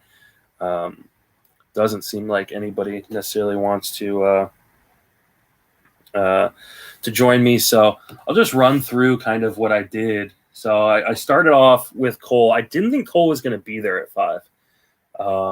I knew there's obviously a chance that Cole or DeGrom could be there. They have gone 5th in drafts before, but my thought had been Acuna, Tatis, DeGrom, and Cole would go top 4, and then I would be left with a choice between Soto and Trey Turner. And I was going to go Turner. I wanted the speed. I wanted the speed early. My team, lacking a little bit on speed is one of the reasons why. So I ended up going Garrett Cole because he dropped to me, and because I don't want to be falling behind in pitching, and we saw like some people fall behind in pitching and not really be able to catch up. So Kershaw made it to me in the 2nd round. I kind of was debating between Kershaw and Machado and Kyle Tucker. I ended up just going pocket aces. Not a build I usually do, but I have done it once this season. Like the way my team came out. So, 2 aces at top, and then I could wait a while on starting pitching after that. Took Kyle Tucker, made it back to me in the 3rd round. So it was kind of an instant, I knew exactly who I was taking there. I was hoping Hendricks was going to fall to me in the 4th. I was really surprised he was still on the board, but teammate snagged him up. And so I ended up going with the next best closer, in my opinion, which is Aroldis Chapman. I know a lot of people would have gone hater there if they were going to go closer. I'm okay with going Chapman. I just a tad bit safer. And on a really, really good team, obviously, with the Yankees. So in round 5, grab my boy Brandon Lau. I wanted to take Nelson Cruz in round 5, but I looked at the ADP, and this is why ADP is useful sometimes. And I went, I think I can potentially get Cruz in the next round. And that worked out because I did get Cruz in the next round. So I went with Brandon Lau. I almost went with Jose Abreu, but he got sniped right before me. So then I get Cruz in the 6th. Again, some people don't like the age. Some people don't like the UT only. Dude's been a top 25, 30 hitter every year of his career. It's just one of those things. People keep waiting for the wheels to fall off, and they just don't. So I then in round 7, batting average, might be a little bit of an issue with Brandon Lau and Kyle Tucker. So and then I also wanted some runs scored. So I took Charlie Blackmon. I know there's, he's old again, another old guy, but safe, reliable, hitting in Coors, gonna get good at batting average, gonna score a bunch of runs, gonna have home runs. So, not gonna steal again. It's just not gonna be part of his game anymore. But that's okay. Then 8th round is where kind of I took the gamble. Zach Gallen was still on the board. I know he's got the forearm, issue, which a lot of people are like, oh, Tommy John. Again, I've mentioned this a few times. Nick Savali, who's a physical therapist, mentioned that the part of his forearm that he is having an issue with, having some soreness with, is not related to the UCL. So it sounds like it's more of like a tissue as opposed to a tendon kind of issue. And hopefully that means he'll be back pretty soon. And we're talking about a guy who, had we had this draft yesterday, would have probably gone in the late second, early 3rd round. Honestly, a guy prior to reading about the injury, that I was considering potentially in the 3rd round. Because originally my plan had been to go Turner, then pitcher. And Gallen might have been a part of that in the 3rd had he been there, or even maybe probably not 2nd, but 3rd, yeah. So then I take Max Muncy. It was kind of a panic pick. I was running out of time, but love the triple eligibility. Wanted a guy who has got some pop. I do think he's a pretty easy rebound candidate. Paired him with Michael Brantley in the 10th. Safe batting average, going to hit at the top of a really good lineup. Then Didi Gregorius, not a big Didi guy, but kind of just solid, unspectacular, solid pick. In the shortstop, kind of drops off a fair amount after that, and I wanted a shortstop that was a little bit better than maybe guys I might have been stuck with later on. So took Gallo in the 12th. Like, I know the swing change has people really excited. He's been crushing spring training. That's not the reason I did it. I wanted some power. He does steal a little bit. I felt like my batting average was pretty safe, and I knew I was going to add to it in the 13th with Gio Urshela. So I felt pretty good about that. Urshela is a guy I think is just underrated, in a really good lineup in New York. Going to play every day now that he's healthy. Going to offer good batting average. Other stats aren't going to hurt you. So,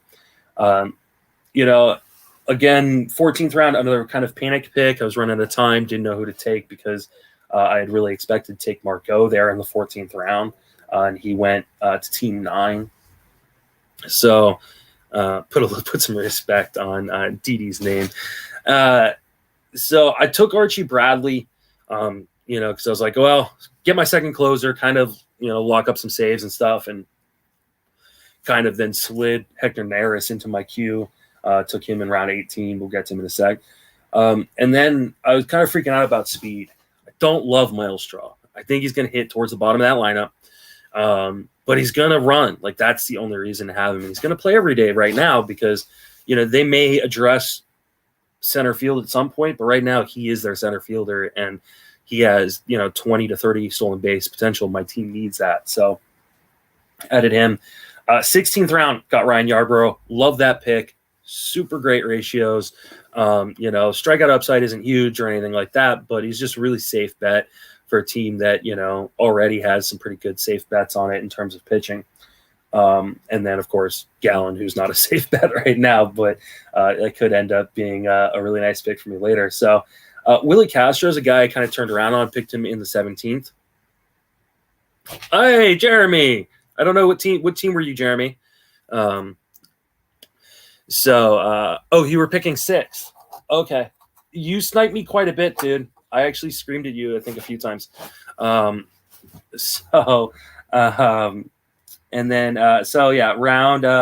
17 took Willie Castro, a guy I kind of turned around on. I wasn't a big fan of his, but he hit the cover off the ball last year, hit the cover off the ball in spring, does steal, in spite of the fact he didn't steal at the major leagues last year.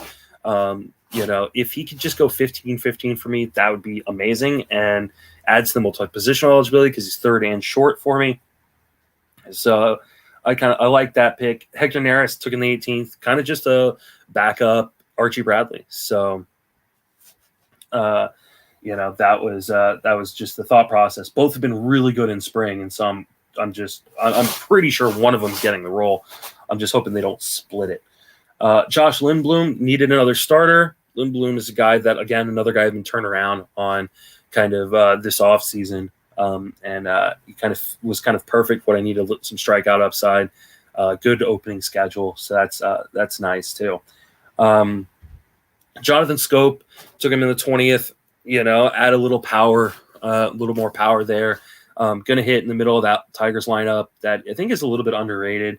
Kind of just boring, but, consistent. 20 home runs, decent batting average, some good RBIs, so I like Scope. VR, not a guy that I necessarily would like to target, but went super late. I needed speed. He's multi-position eligible. He's an injury away from being an everyday player. So I think there's a real shot, that here in the next, hopefully month or so, he finds his way into more playing time. But he's a reserve pick for me, so it's not a big deal if he isn't. Buster Posey, safe catcher. That's all I want, is a catcher who's not going to kill me. Mitch Keller, he struggled some in spring, but I'm not super worried. The velocity's been great. He's kind of a mainstay in that rotation at this point, as long as he's healthy. So it's a good gamble. Jan Gomes, another safe catcher.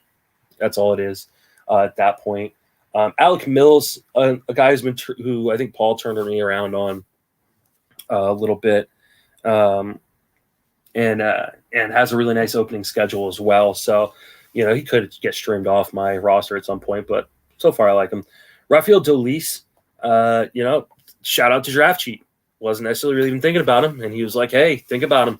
Because Yates is down. I think everybody thinks Romano is the guy, and I think Romano is probably the first man up too.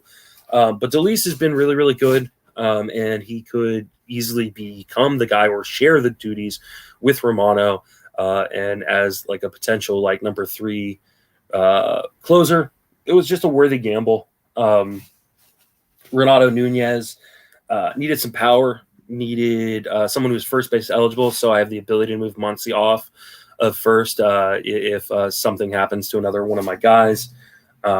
So that's why I took Renato Nunez. Got a little bit of a Tiger stat going, and as Paul mentioned earlier, I have all 3 of the Astros outfielders, so just hope COVID doesn't hit either of those teams, because that could be a real problem.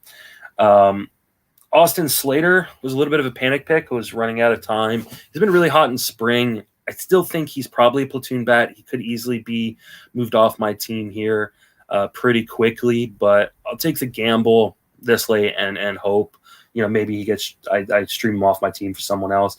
Carter Kieboom, I probably should have taken him instead of Slater, but I just, I'm not ready to give up on Kieboom. And I'm pretty sure he's going to be the everyday third baseman starting out, and he's, going to have to be bad, because I don't think they don't really have much. I mean, are they really going to play Josh Harrison every day at third? I don't think so. So, and then Adrian Hauser, he hasn't looked great in spring. He was dealing with something, but he's now pitching.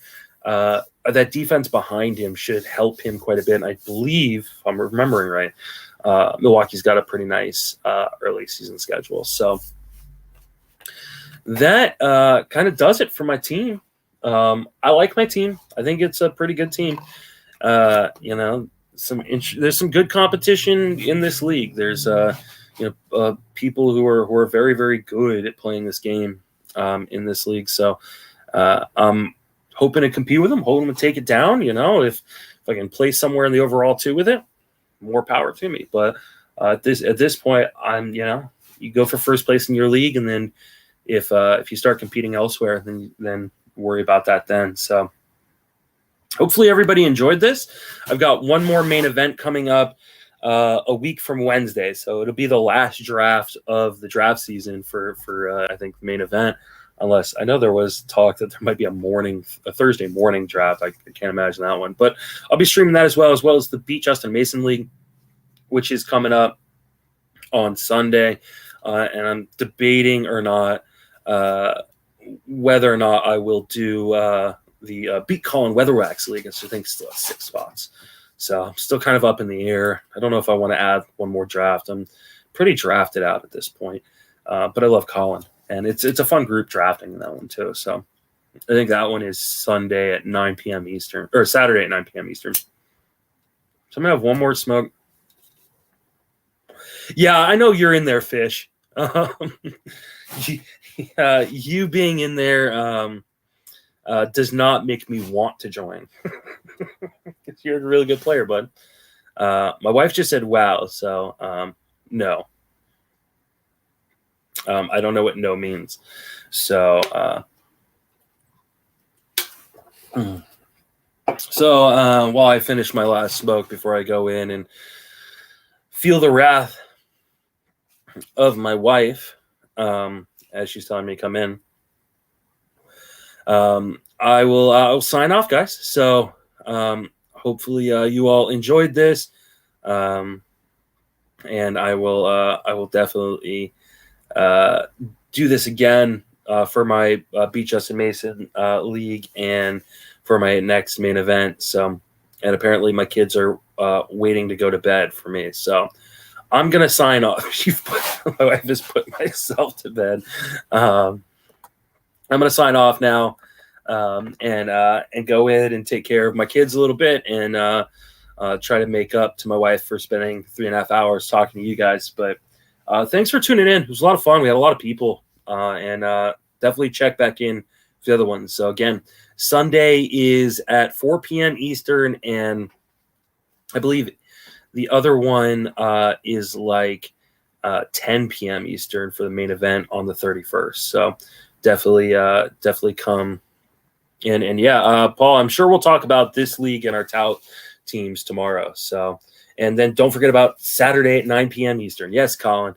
Go sign up for Colin's Beat Colin Weatherwax League like right now. So it fills up and I can be like, oh, I missed it. But I'll probably end up in that one. But I'll talk to you guys soon. Take it easy. Bye.